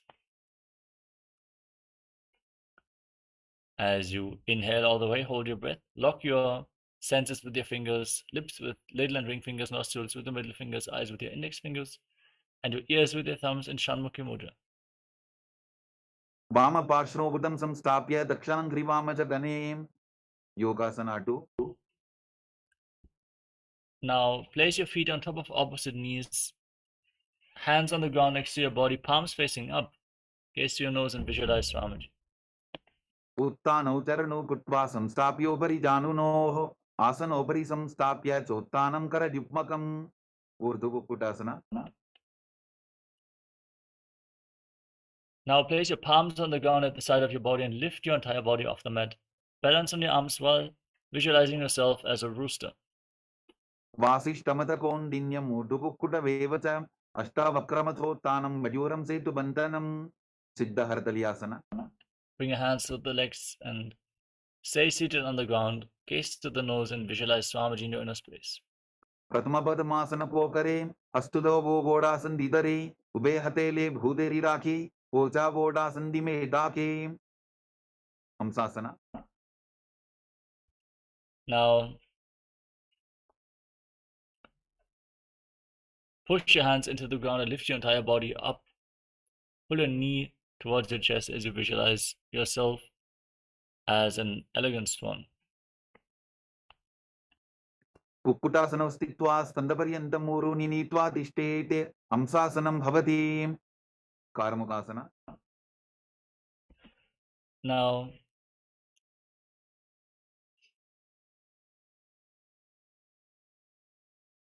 push your hands through the legs, interlock your hands behind your back and lean forward and down.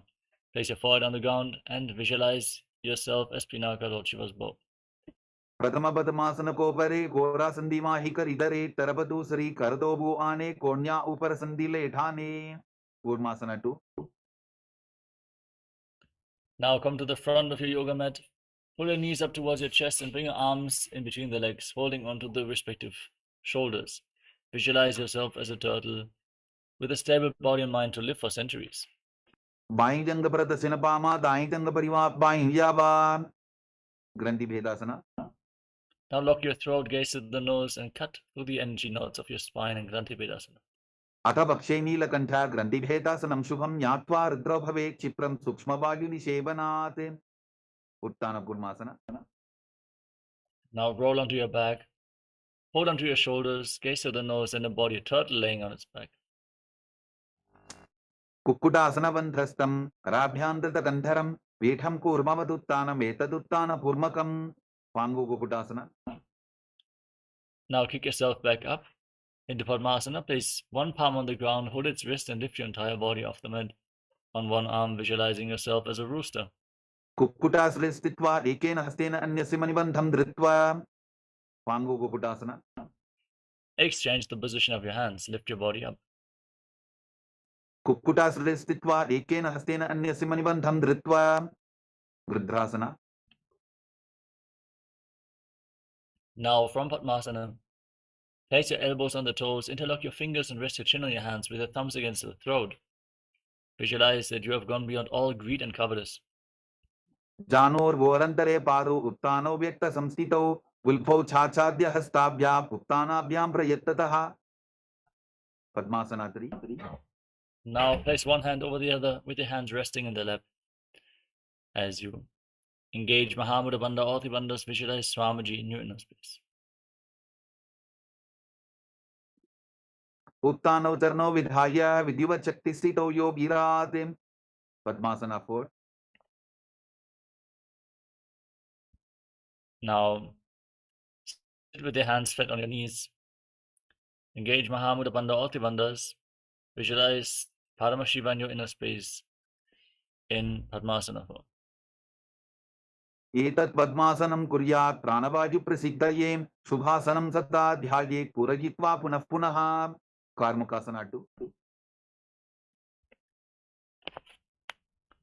Now, keep your right hand in Dharana Mudra and catch the opposite big toe. Pull it back as if you're pulling a bowstring. As you visualize yourself as Pinaka, Lord Shiva's bow, repeat the movement on the other side as well.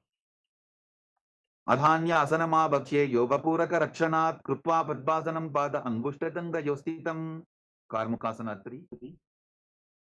Now cross your arms behind your back and hold on to opposite big toes. Perform Mahamudra Bandha as you gaze to the nose and visualize yourself as Lord Shiva's bow. कार्मुकासनमाक्षित्य उदरे पूरयेत् सुखं तदवायुर्वसो याति कालेन सूक्ष्मवायुना. Dridasana. Now lift your head and gaze towards your third eye, embodying the power of Paramashiva's third eye. पूर्वभ्यामुपरि स्थाप्य पादयुग्मं प्रयत्ततः दक्षिणं सव्यदेशे च सव्यं दक्षिणदेशके. Mangrasana. Now roll onto your back. Keep your hands holding onto the big toes as you visualize yourself as a snake. Breathe calmly through your nose. प्रथम पद्मासन कोठाने दोबू हाथ पाछाने आने पाद अंगूठा पुकरे आनी सोबई कहन्या पुल्या पानी. Kandukasana. Now free your arms and legs. Pull your knees against your chest with your hands interlocked in Padasha Mudra. Squeeze your body into a ball. वेत्रासने स्थित्वा हस्तपादान् निष्कुष्य ऊर्ध्वं दध्येत् पृष्ठवंशेन भूमिं पोटयेत्. कन्दुकासनं भवति.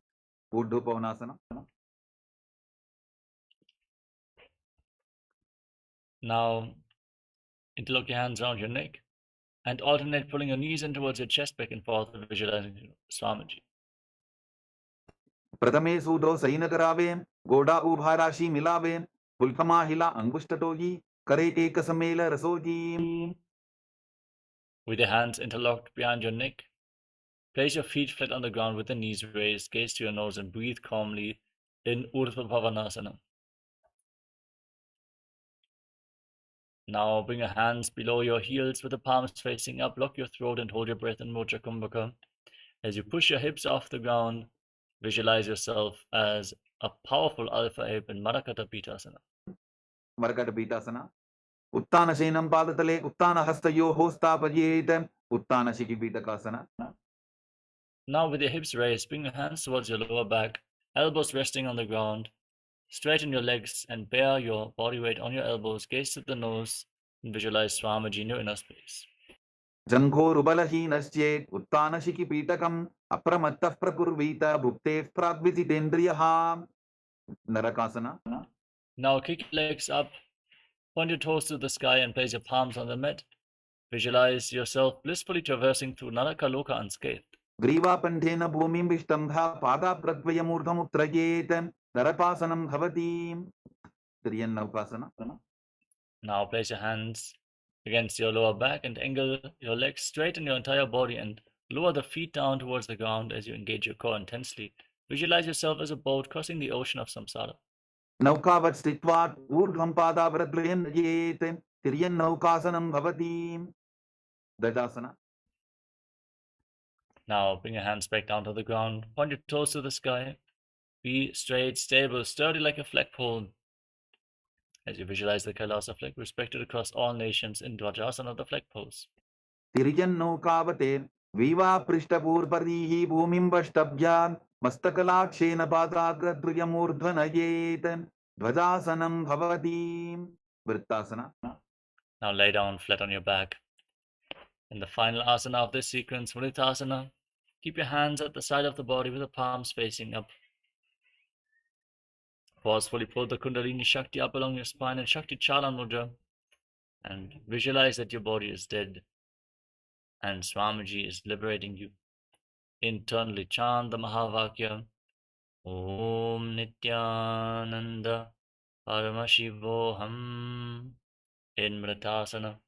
O Sthanam Shababad Bhumau Shayanam Tu Shabasanam Shavasanam Shramatam Chitta Vishranti Karanam.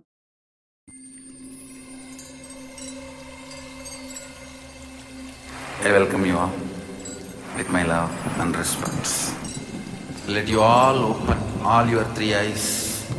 Om Nityananda Paramashivoham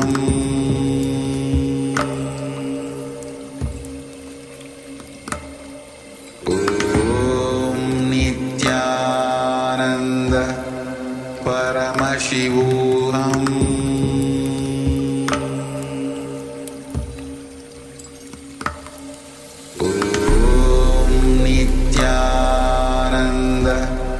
Paramashivoham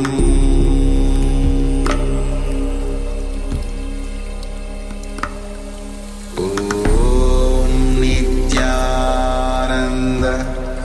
Paramashivoham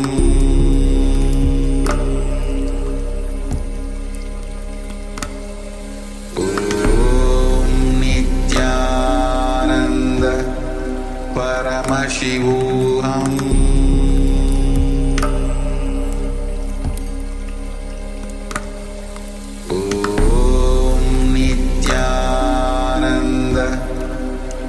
Paramashivoham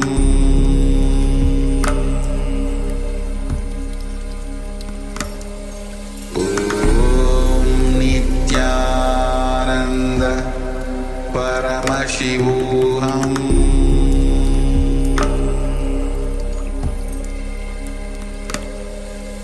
Om Nityananda Paramashivoham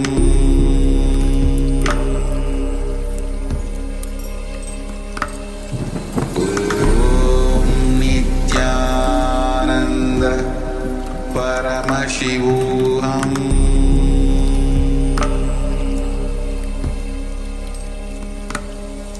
Om Nityananda Paramashivoham Om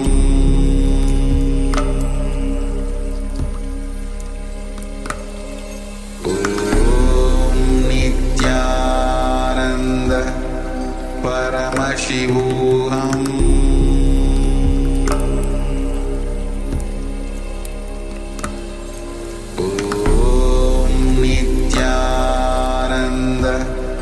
Paramashivoham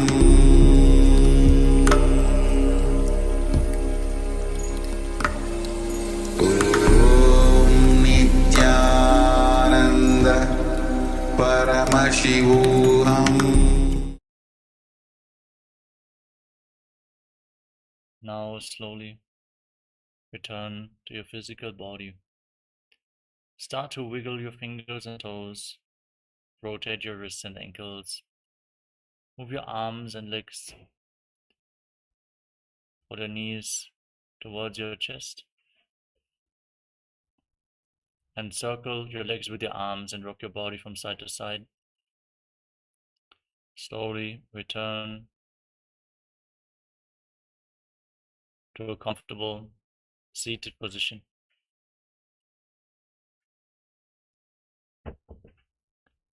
Congratulations, you completed the Dvitya Vinyasa Krama, the 308 asana sequence of Nityananda Yoga.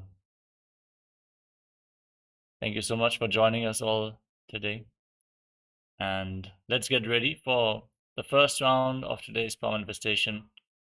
We're going to manifest blindfold reading. As always, have your blindfolds ready, settle down, and let's be ready. The next set of acharyas is going to take over the session from here. So let us all sit straight with our head, neck, and spine in a straight line. Hands in Namaskara Mudra in front of the heart center. Close your eyes, take a deep breath, visualize Swamiji as we chant the Purna mantra.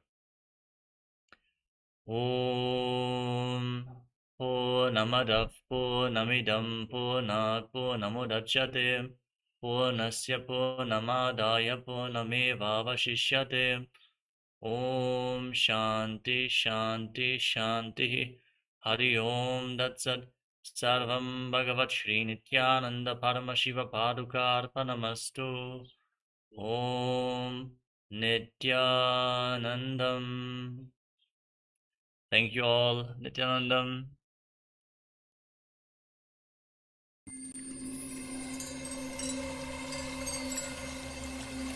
I welcome you all with my love and respect. Let you all open all your three eyes. Om Nityananda Paramashivoham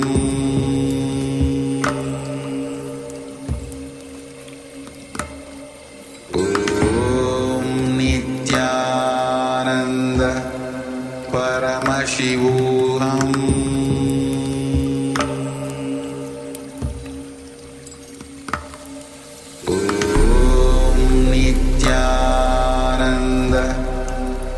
Paramashivoham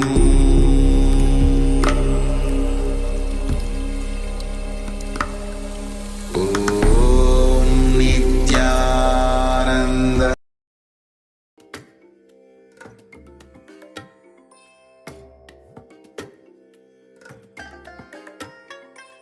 I bless you all. Let you all open all your three eyes and manifest the powers of Mahasada-Shiva. Om Nityananda Paramashivoham Om Nityananda Paramashivoham Om Nityananda Paramashivoham Nityananda Paramashivoham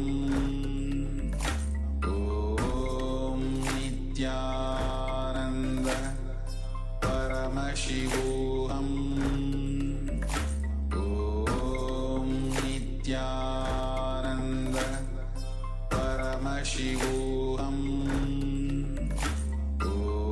Om Nityananda Paramashivoham Om Nityananda Paramashivoham Om Nityananda Paramashivoham Nityananda Paramashivoham Om Nityananda Paramashivoham Om Nityananda Paramashivoham Om Nityananda Paramashivoham Om Nityananda Paramashivoham Om Nityananda Paramashivoham Om Nityananda Paramashivoham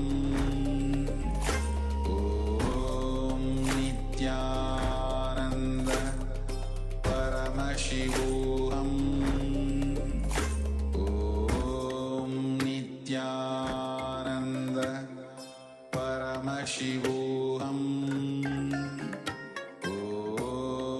Nityananda Paramashivoham Om Nityananda Paramashivoham Om Nityananda Paramashivoham Om Nityananda Paramashivoham Om Nityananda Paramashivoham Om Nityananda Paramashivoham